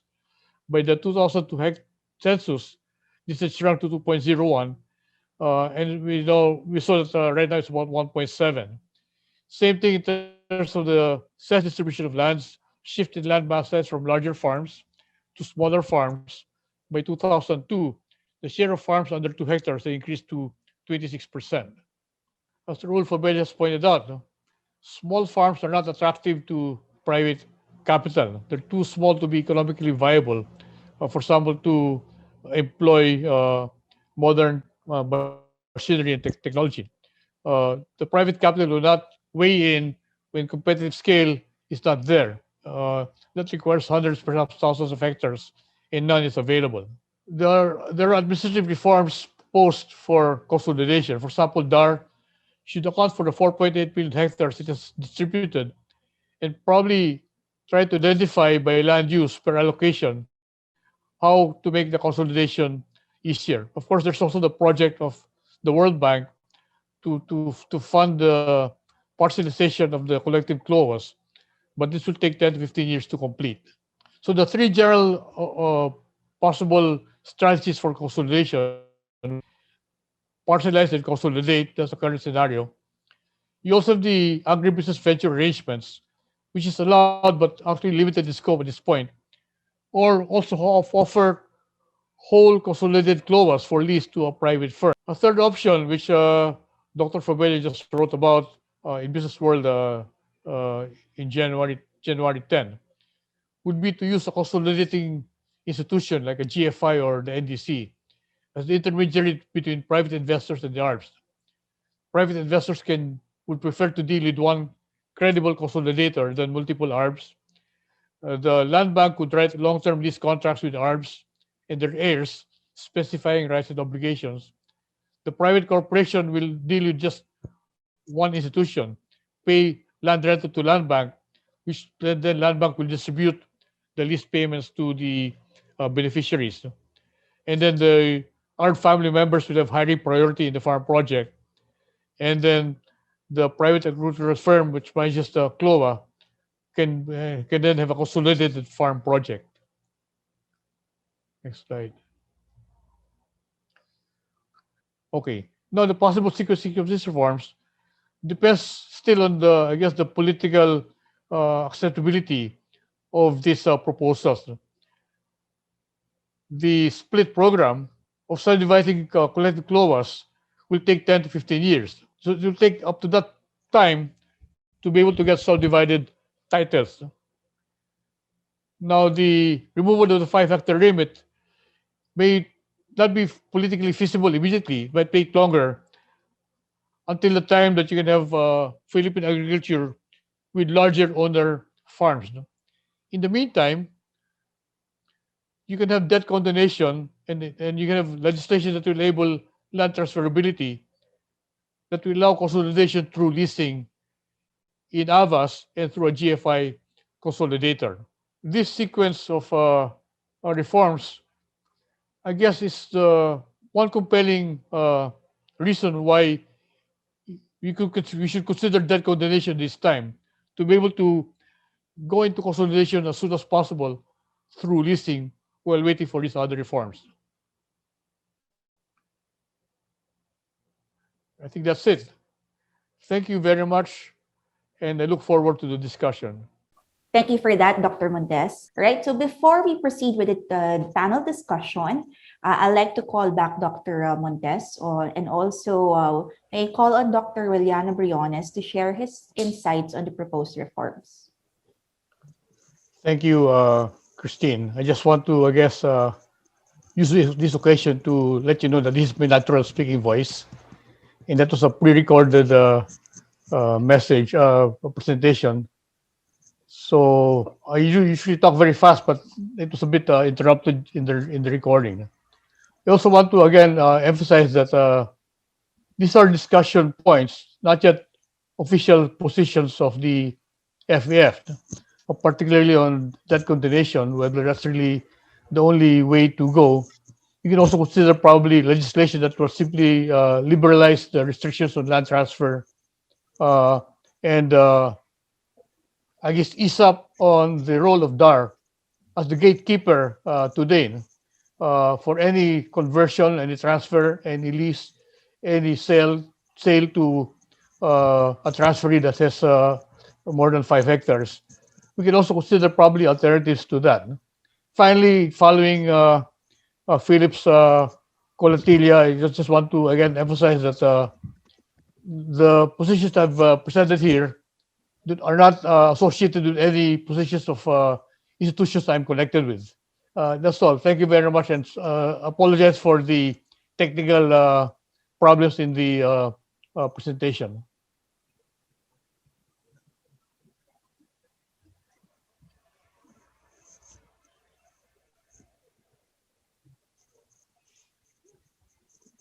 Hello. Good morning. All right. Yes, thank you. It is my honor to be a panelist here in the Paderanga-Varela Memorial Lecture. But actually, I have little to add to Bong's comprehensive talk. Allow me to just confine my short remarks to comment on a recent development which has once more raised public consciousness of agriculture, which is the recent increase in food prices. Despite much hope pinned on agriculture over the course of the pandemic because of its apparent ability to generate employment, especially in the third quarter, for the balik probinsya, coming back from loss of jobs and employment in urban areas. Actually, agriculture is still agriculture. It is still vulnerable to supply shocks as usual.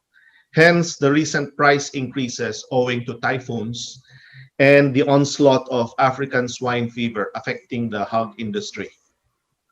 Unfortunately, these natural shocks have a tendency to provoke policy shocks in the form of the calls for price ceiling. In fact, it's already policy, although there seems to be some backtracking. I'm not very clear what the actual status of implementation is. Although, for decades, economists have warned against the futility of price controls. Somehow, this seems to be the perennial go-to policy of politicians to show they're doing something for the plight of the poor. Illiberal policy is somehow always more attractive than the liberal policy of freeing up imports of meat, fish, and vegetables by eliminating tariffs altogether on these products, a prospect which in a recent Senate hearing I attended was completely dismissed offhand as being out of the question. But price ceilings are very much in the play, as a policy option. So I think we can argue that rather than knee-jerk reactions like this, we're better off sticking to basics of policy reform, as Bong has already carefully articulated. Reforms in agriculture in particular are actually more likely to be pro-poor at the same time. For instance, your average CLOA awardee is probably much poorer than the average pork consumer. So with those thoughts, I think I can conclude. Thank you. Thanks, Ruel. Thanks, Bong. So let me now call on our reactants. Offhand, let me just say that for the most part, in the presentation of Dr. Montes, there's quite a lot of agreement from our end, seeing the different just the reasons that were enumerated and the outcomes that were presented. There are we have no argument that these are that his presentation actually provides a glimpse of what's happening in the agriculture sector. No question that the agriculture sector in the Philippines is really among the laggards within the economy. The import dependence, the low investment rates, high poverty ratios, and maybe I would just like to differ on one aspect in the presentation, and that is the this is my impression, in Dr. Montes' presentation. It's the focus on just impact of the defective property rights and the constricted land markets. I believe that apart from these other the other reasons too that were enumerated there, I believe that I would like to add one major important consideration also that we should take note of, and that is the very low levels of education among our farmers and fishers. No? On the average, it's around second year high school, and in many places, even less. And on that count, it's really very difficult for us to reach out to them given our own very limited budget. The budget of the DA is roughly 60 to 70 billion on the average, even much less in the past years. No? And if we look at the credit requirement for rice alone, noting that rice probably corresponds to $500 billion pesos of our GNP. And if you just note that input requirements would be around 20 to 40%, then we're looking at just the credit requirement around for rice between 150 to 200 billion. And yet we know from the that credit access among our farmers is very low. And among the big reasons for this is the fact that our farmers have very low productivity, and low productivity all boils down to the fact that they have very low educational levels, and therefore even the technologies in use, their planting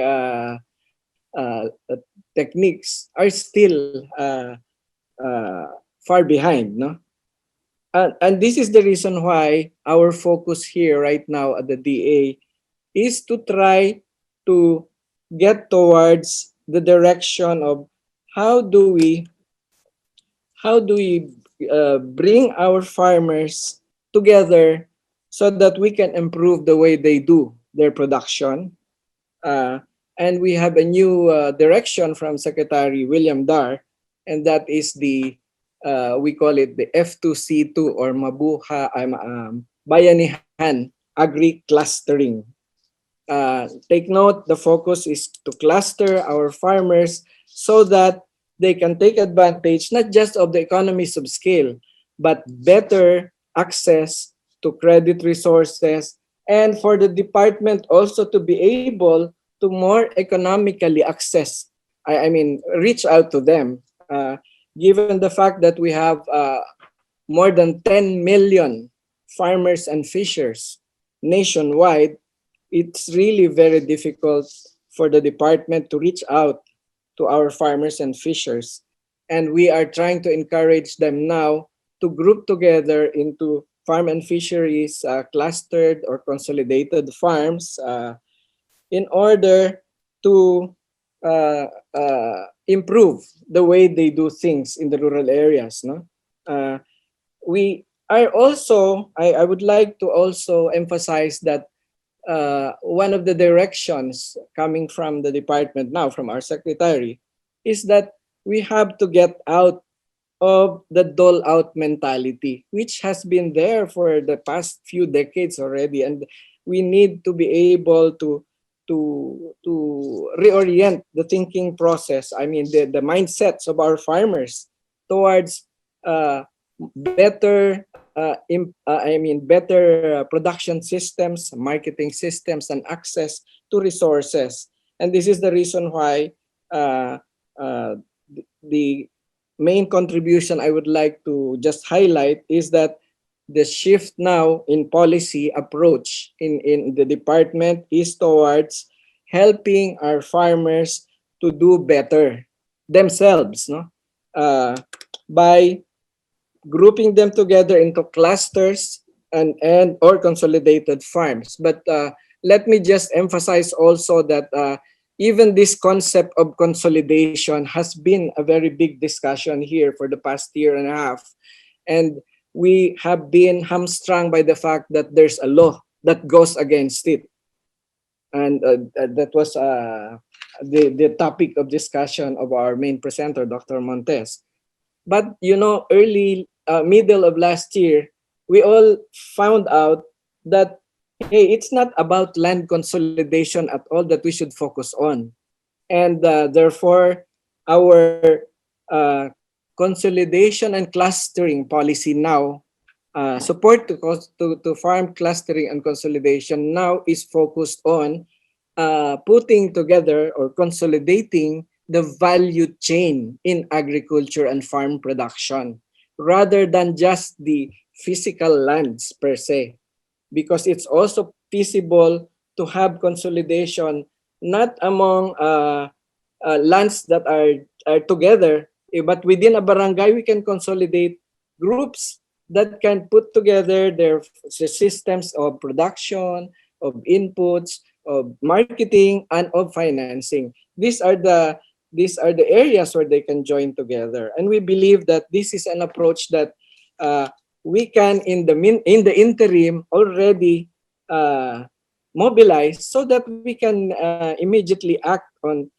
helping groups of farmers in the rural areas. Because if we just wait for a policy shift, a big change, it's really going to be a big legal legislative change to turn our back on the existing law, baka matagalan pa tayo ulit. So the focus now is really clustering and with the intention of consolidating our value chains in this sector.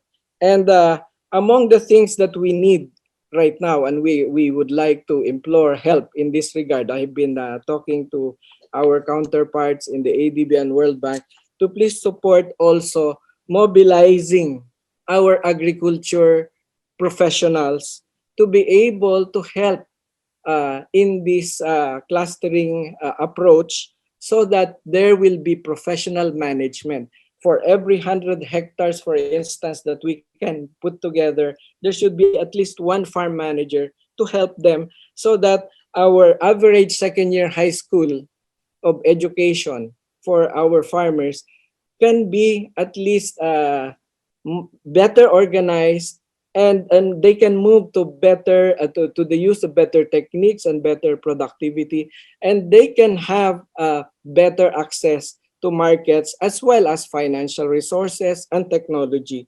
So that is right now the direction within the Department of Agriculture. We hope to and we implore assistance and help from everybody.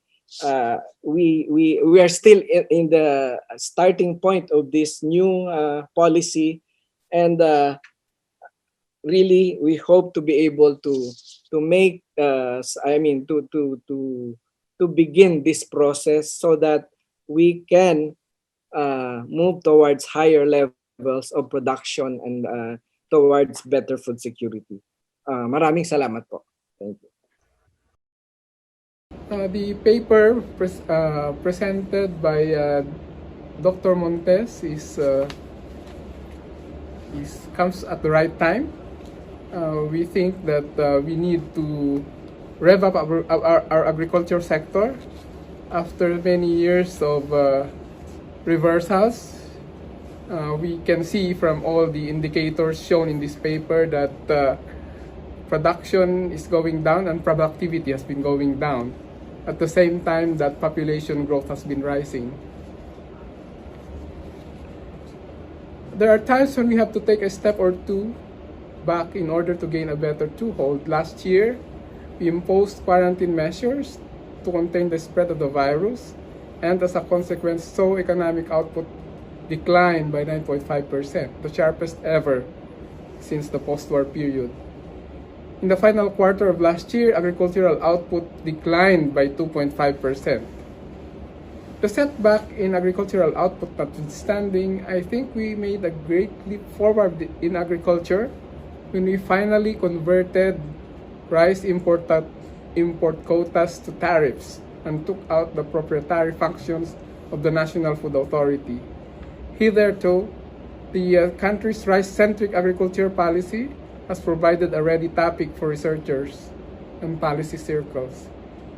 With the RTL in place, agriculture policy and planning should already be more landscape or ecosystems based rather than crop based. For fiscal authorities, it was a great relief that a big gaping hole in the proverbial leaky fiscal bucket has been finally plugged. The question is how to settle NFA's liabilities that have ballooned to 182 billion pesos in 2019, bringing the cash-burning GOCC's net worth to minus 153 billion pesos, further down from the minus 116 billion peso net worth in 2010. In contrast, PISAM's negative net worth was 46 billion in 2019. The Supreme Court ruled in the Mandanas case that the national government has also to share with LGUs tax revenues collected by the Bureau of Customs. With greater resources, LGUs should already be assuming functions that have been devolved to them by Local Government Code of 1991, among them agricultural services. By now, LGUs should already be improving their capacity to eventually carry out such functions. In his presentation of agricultural issues in the country, Dr. Montes has rounded up the usual suspects, including policy biases against agriculture. Indeed, an objective of the first post-war plan, the 5-year program on rehabilitation and industrial development, was, to quote, to enable the country to make the structural adjustments necessary in the transition from an agricultural to an industrial economy with minimum dependence on outside markets, close quote. Such focus on rapid industrialization inadvertently diverted attention and resources away from agriculture, where we had some comparative advantage at that time, to industrial development, which in turn widened the urban-rural divide. To cut the long story short, we had urbanization, but neither industrialization nor equitable development. Such bias against agriculture might have had, perhaps, provided a new meaning in the Philippines to the oft-cited clause from across the Pacific that education is the key to success. That is, one ought to acquire formal schooling and have a white-collar job, effectively escaping the back-breaking farm work under the scorching sun.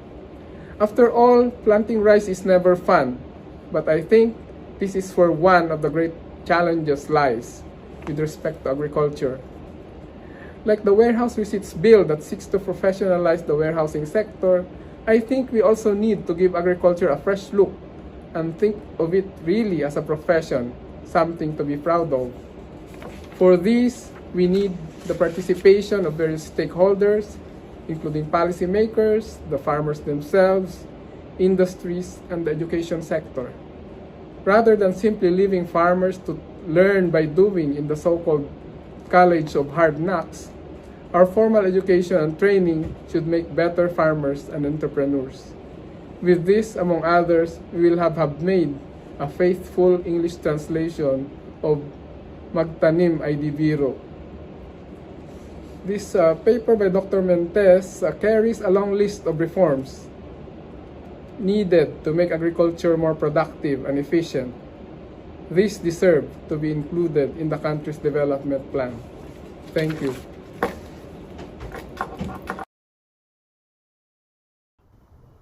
First of all, I would like to thank the Foundation for Economic Freedom for inviting me to be a discussant in this Paderanga-Varela Memorial Lecture, as Secretary Dondon was my dear friend and colleague in President Cory's cabinet. I would also like to thank Dr. Montes, as well as the Agriculture Workstream team, for the agriculture reform proposals for a post-pandemic economy. I will no longer dwell on the state of Philippine agriculture and why we are where we are today, because it was thoroughly covered already in the lecture. Suffice it to say that it's indeed quite ironic that so many of our fellow countrymen who produce the bulk of our food are the ones who live in poverty and suffer from hunger.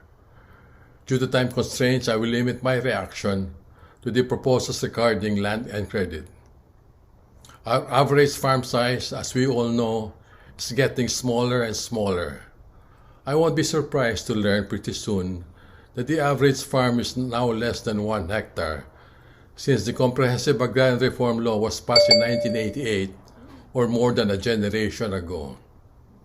The fragmented rural lands, as well as restrictions on transferability, have not exactly been an incentive for private sector investments in agriculture. It's often been said that government needs the private sector to be the engine of growth. Over the last few decades, investments in agriculture and fishery have been at low single-digit levels as a percent of total investments in the country. With not enough investments by both the public and private sectors, it is no small wonder why we are where we are today. Government has already recognized that to increase farm productivity and farmers' income, some sort of land consolidation is necessary. Some call it clustering, block farming, or similar names with the same connotation. Even NGOs and cooperatives have realized this need. Among the agriculture reform proposals we heard earlier is to have a freer land market by addressing restrictions on transferability, including limits on land ownership. In general, I am in agreement with such proposals, since the outcome, I believe, will be increased farm productivity and increased farmers' income. In any human endeavor, not everyone who gets involved will be successful. In farming, I do not see why the marginal farmer cannot sell or lease his land to the more productive farmer. The only ones who benefit today from these restrictions are individuals who have accumulated the titles of individual farmers, have not been able to pay the loans extended to them. In these cases, the agrarian reform beneficiaries have been transformed back to landless farm workers. There has to be a limit, though, to the number of hectares that can be acquired by an individual or corporation, as long as it can be supported with empirical evidence in terms of economic farm size. I suspect, though, that there has to be some political compromise in this regard. With regard to the debt condonation of the agrarian reform beneficiaries, I agree with the merits of the proposal. Out of 66 billion to be amortized by farmer beneficiaries, only 7 billion has been paid so far. To eliminate the moral hazard to those who have already paid, it would be better to just compute the present value of what they have paid, i.e., adjusted for inflation, and pay it back. The same arguments regarding the economic benefits of that condonation can be used to argue for a payment of what has already been paid. Now let me discuss the credit issue. The last report I saw of the credit gap in agriculture is about 300 to 400 billion. I think there is no question that additional credit available to farmers enhances not only productivity but also increases farmers' income. This to me is one of the biggest constraints in the growth of agriculture in our country. If we were to assume that just 200 billion of this credit can be filled in some way or form, and further assuming a conservative 50% increase in marginal revenue, 100 billion would represent about 6% increase of the nominal gross value added in agriculture. We also often get reminded that there is no such thing as a free lunch. Certainly, there will be some offsetting costs. To substantially reduce the cost of loan default in case of natural disasters, we need to substantially expand our crop insurance system, including subsidies, to expand coverage as well as cover some of the opportunity losses. This may be somewhat similar to business interruption insurance. What happens right now even if a farmer were covered by crop insurance, is that the insurance proceeds cover only the inputs expended in the crop. When the farmer plants again, he would on the average apply less inputs since he already spent part of the insurance proceeds for subsistence, and the vicious cycle back to poverty begins and then continues. There may also be an increase in bad debts, but I believe they will be nowhere near the incremental benefits I cited earlier. What to me is also not clear is the accountability in the government below the President for agricultural credit. There are several players involved, including the Departments of Agriculture and Finance, Bangko Sentral ng Pilipinas, and others. This would need definition of who really is in charge and accountable. The report I saw last week regarding loans extended by banks for agriculture and agrarian reform showed that the banking system was only able to allocate 10% or a total of 686 billion of its total loanable funds from January to September last year, or way below the 25% mandated under the Agri-Agra Reform Credit Act of 2009. That means a shortfall of more than a trillion. I find it hard to reconcile this shortfall to the reported credit gap of only as high as 400 billion. Either the 25% mandate is too high and does not reflect reality, or the reported credit gap is too low. This should be investigated further. If the 25% is not realistic, then it should be lowered, because it does not make sense for the banks to pay a penalty based on an unrealistic assumption. Any move to repeal, however, has to be handled and communicated properly so that it won't be seen as favoring the wealthy at the expense of the poor. As I end, I wish to make a call to our fellow countrymen to help in the empowerment of farmers and fisherfolk. To build a stronger nation, we must address the needs of the millions of Filipinos who feel marginalized and mired in poverty. We must take it upon ourselves to work towards the equitable development of our nation. I hope the existing inequity in our society would not get much worse as many people predict. I hope that you will all share in our hope that a better future can only be realized when development is one that is all-inclusive, where the fruits of growth are shared by everyone. Thank you, Mr. Bacani, for that. Now that we have seen and heard the presentations, may I request Dr. Medalla, Dr. Montes, Dr. Briones, and members of the agricultural team present, Yusek Visera and Mr. Bacani, to turn on their videos and unmute themselves for the open forum. Unfortunately, Yusek Beltran will be able to join us for this part of the session. We'll now open the floor for questions. So thank you for everyone who sent in their questions. I'll read in a few. I think there's the first question here is, I think for Dr. Medalla. In a recent presentation, one of our top economists, Dr. Villegas, has been called the prophet of boom, projected that the Philippines economy will grow around 4% into 2021 and 6% in 2022, which is below your forecast. When he pressed as to why incorrectly pessimistic about the growth of the economy, he said that the gradual recovery about the growth of the economy will be due to lack of confidence of the consumers to go out for fear of being infected. So, Dr. Medalla, how would you react to this? Well, I was looking at the numbers, and my point is one has to look at quarter-on-quarter changes. And that shows that actually the worst quarter was second quarter, and the worst 2 weeks was the last 2 weeks, the last 2 weeks of March. And that as government prohibitions, quarantines, lockdowns, mobility restrictions are reduced. You have a bounce back, right?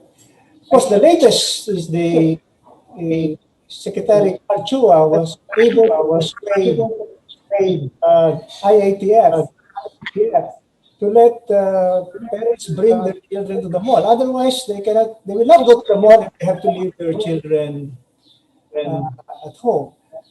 Unfortunately, the fear of the new strains that was vetoed by the president. So my point is, all that has to happen is the restrictions on movement, and we will already have a bounce back.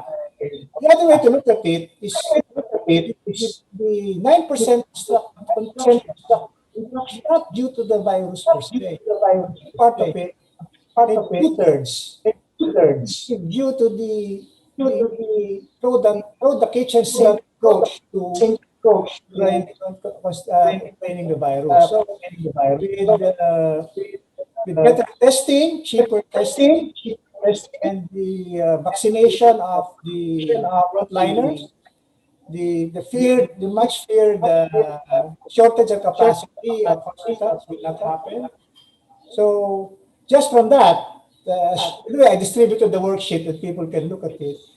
Just from that, we'll have 7% growth.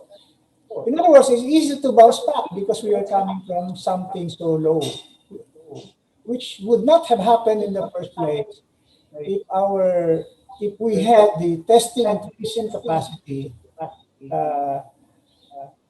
For instance, if we just make one assumption, which is that the restrictions came a quarter early because of a faster improvement in public health capacity.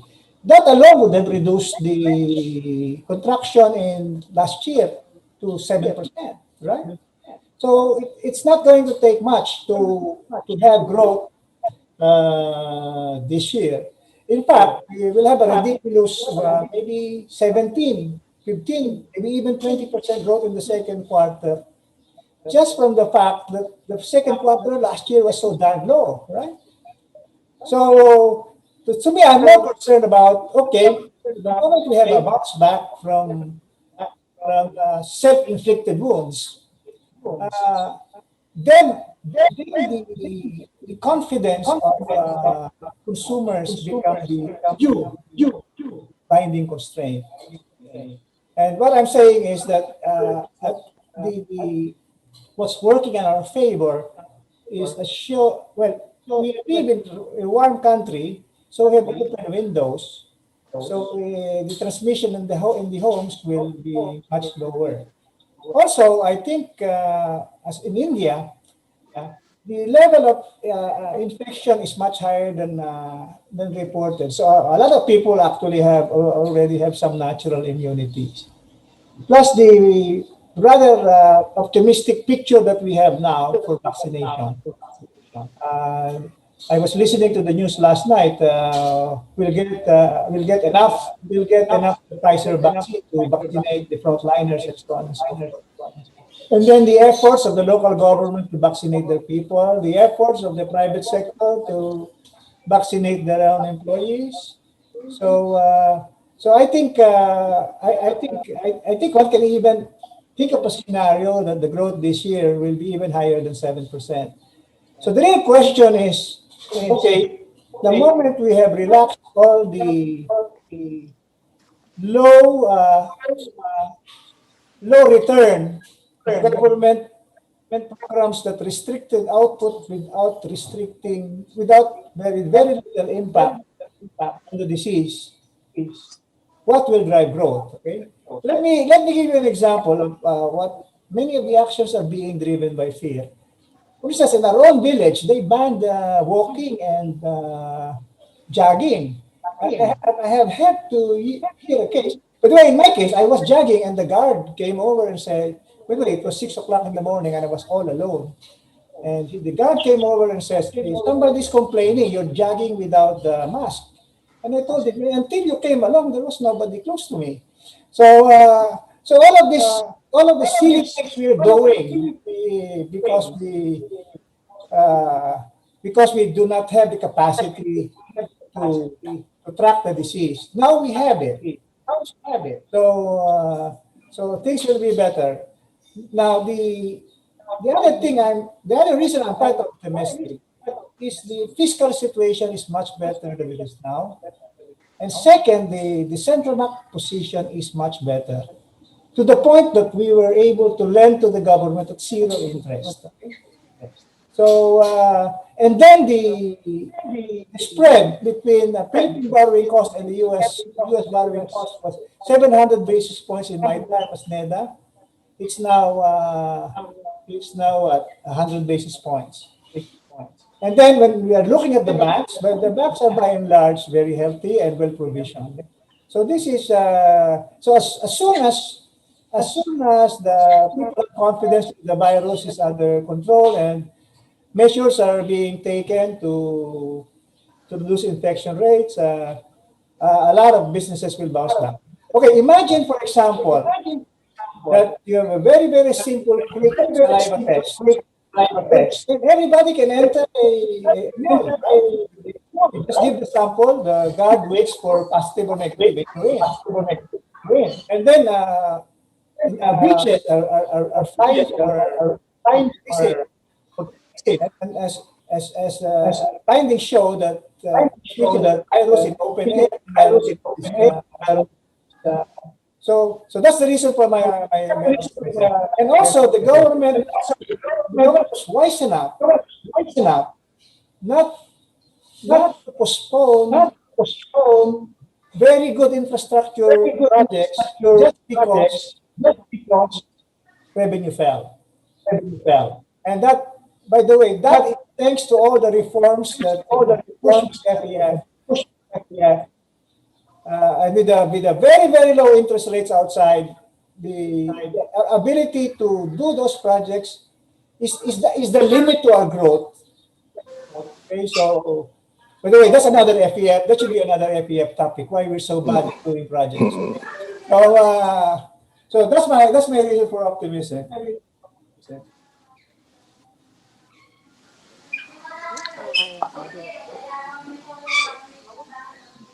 Off the audio so that you can reduce the feedback and make sure that you have good audio quality when you answer the question. And for the rest of the labor work stream, let's do us the honor also of turning on your video so we can see most of you, if that's possible. Thank you. Also, a question from the chat.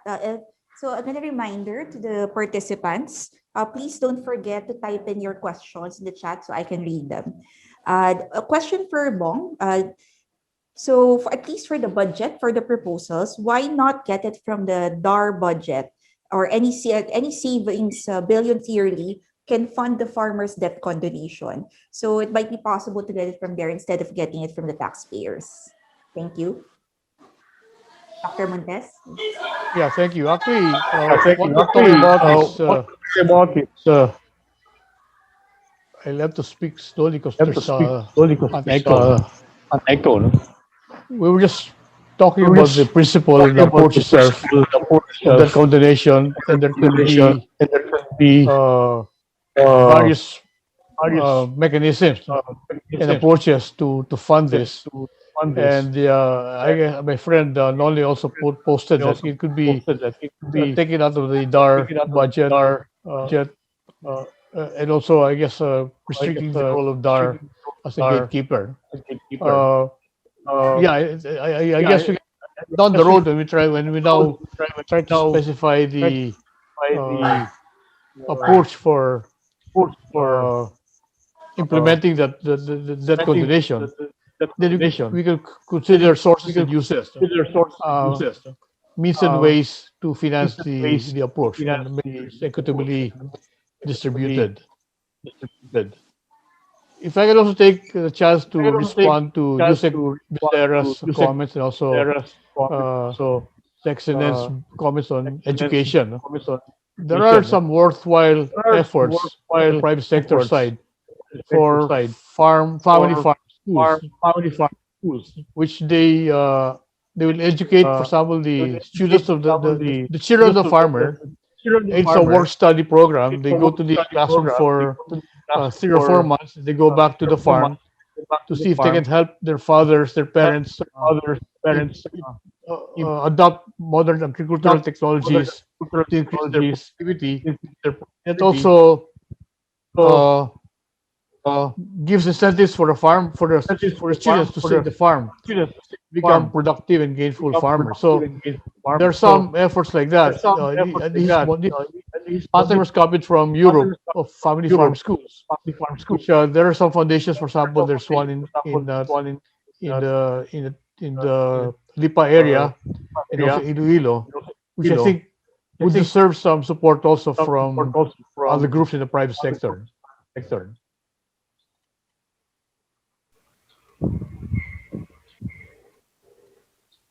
Montes. I think I'll read some of the questions also. Maybe we'll give Yusek Becerra or maybe Dr. Riol Briones also to answer. So question here is, what about the cooperative movement that was supposed to serve as a beacon and mechanism going forward towards alleviating the economic and social status of our long-suffering farmers? So they're asking, is there any positive news and impact on that particular front? And has the government provided any active and sustained support as of late in terms of social organization, credit access, and management training education to its further success? Maybe Yusek Becerra or some from the government, and maybe some observation also from Ruel. Do you have any comments on this? Yes, let me just say that there was a time when there were at least 39,000 registered cooperatives. But if you check with the CDA nowadays, it's probably from 5,000 to 10,000 cooperatives, and I'd like to think that most of them are credit cooperatives rather than cooperatives. So I think need to be assisted here, and we would like to partner with many groups in promoting farmer cooperative. But we would like to also encourage that these cooperatives be managed by professional agriculture, so that we can be sure that we are going to lead towards better productivity. Right now, parang wala na tumutulong sa mga institutional group, and we need to be able to get our professional and the co-op farmers who are, as I said, the one to have average education rate. Thank you. Yusek Becerra. And again, apologies if we're suffering from a bit of technical difficulties. As you know, as they say, best laid plans is really dependent on your internet plan. Okay, so I have one final question here. If you have any questions, just put it in the chat group. So to anyone from the panel, hopefully one from government and one economist. So the question is, what can both the public and private sectors do to ensure 7% growth estimated by Dr. Medalla can be achieved? Are there any low-hanging fruits that we can focus on? So anyone from the panel or the FEF works team would like to take this question? Anyone? Dr. Montes, Toti, or I see also Secretary Teves, if you want to take the question. By the way, let me the echo's too much, no? By the way, let me clarify. I never said 7% growth is guaranteed. Indeed, I must say that I look at the data. When demand was 7%, and demand is not a problem. Below 7. So there's something holding us back, and there are plenty. And I think restrictions on foreign investment is critical. The low quality is a big stumbling block. So restrictions to foreign investment should be lifted. I think our labor markets result in too much too little corporate employment, too much informal sector employment. And of course, our our view of agriculture is a highly pragmatic one. I blame my mother's generation. My mother's favorite song was Kabukiran. Yes, Kabukiran, walang kalungkutan, walang araw ay may kayahan. So we romanticize agriculture rather than say it's a difficult and that these farmers should get more land and weaker farmers should be free to exit. And if we think that the weaker farmers are poorer, there are other ways to address that, which of course is also very difficult. Let's say let's tax fuel by 5 pesos and have a fund to help the poor, displaced people. So what we're doing is terrible. Every problem we have a regulation. Nagkaroon ng swine flu, by ceiling. So if we only stop shooting, get rid of all this things that are uncounterproductive, we already will control. Now, if we as a country can do projects, well, choose projects well and do them well, we will definitely be a richer country.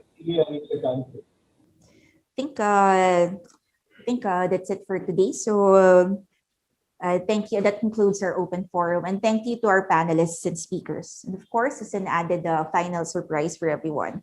And before we finally close our lecture today, we have a short song and spoken poetry number prepared by one of our advisors, not only multi-talented and highly intelligent, but also very gifted also. Dr. Fabella. You may have read his columns and B-roll and listened to his lectures, but rarely do we see him sing. So I hope everyone enjoys it. So before I do that, I think Dr. Fabella also has a short dedication.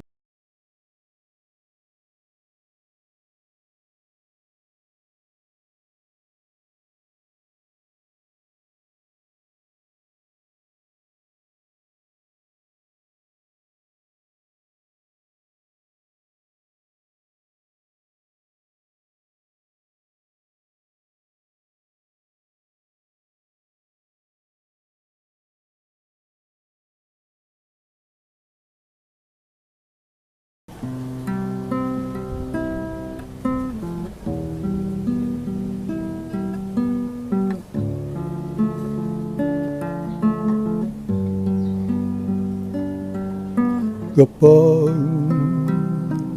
ang puso'y natutong magmahal, bawat tibukay may kulay at buhay. Ngunit kung ang pagsuyo'y lilipas din, bagay kaya ang bato sa buhangin.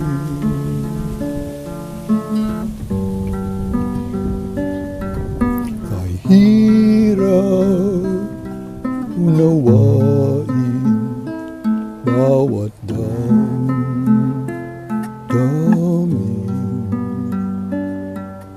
pangakong magmahal hanggang libing.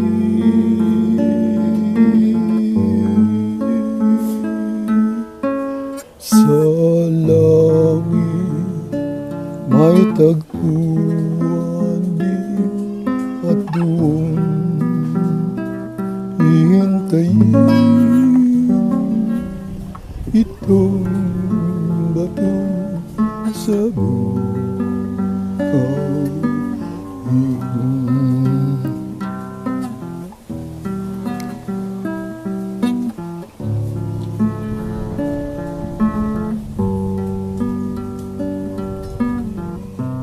You are strolling along a sandy shore, intently watching the waves wax and wane. You notice well the fine grains of sand shifting and shuffling by the bidding of the waves. But there's a pebble in the sand. It keeps its place amidst the tumult of sea and sand. Steadfast unto the end,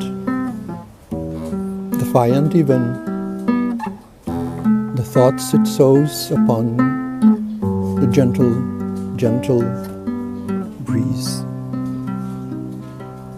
Ngunit kung ang pagsuyo'y lilipas din, bagay kaya ang bato sa buhangin.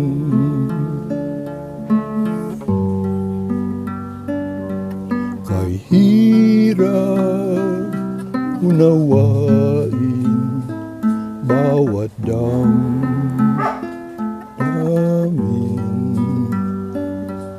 Pangakong magmahal hanggang libing.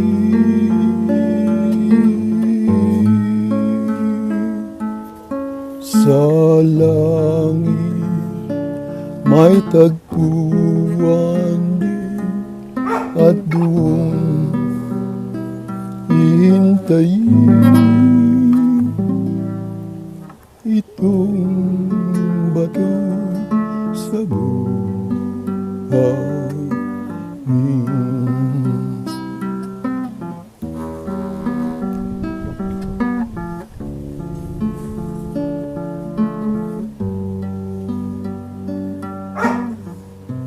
Bato sa buhangin.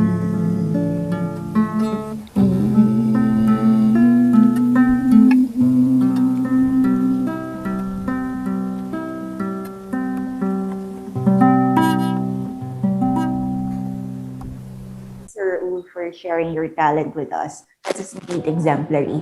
I think for next week, we also have a song number for our chairman, since the foundation is no lack, not just of great economic minds, but also Renaissance men and women.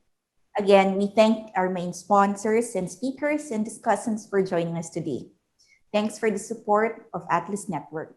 And also, our major sponsors are Aboitiz Ventures, Bank of the Philippine Islands, Manila Water, Meralco, Subdivision and Housing Developers Association, Shanton, and also thank you to our minor sponsors, Ayala Land Incorporated, Convergence Realty and Development Corporation, First Asia Venture Corporation and Philippine Veterans Bank, Malate Construction and Development Corporation, Organization of Socialized and Economic Housing Developers of the Philippines, Philippine Wood Producers Association, and also Pro Friends, Regina Capital, Rizal Commercial Banking Corporation, and Stratcom Corporation. And thank you also for immediate partners for the event, Business World, Inquirer.net, and Inquirer Pop. Thank you, everyone, speakers, discussants, and participants for joining us today. So don't worry if you missed some of the videos. We have sent the link for the YouTube channels where you can view the presentations of Dr. Montes and Dr. Fabella. So again, everyone, stay safe and have a great day. And see you next week. And don't forget to tune in and register on February 10, also Wednesday at the same time. Once again, I'm Attorney Christina Cantara, your moderator, and I hope to see you again for the same time on day 2 of our memorial lecture. Good morning.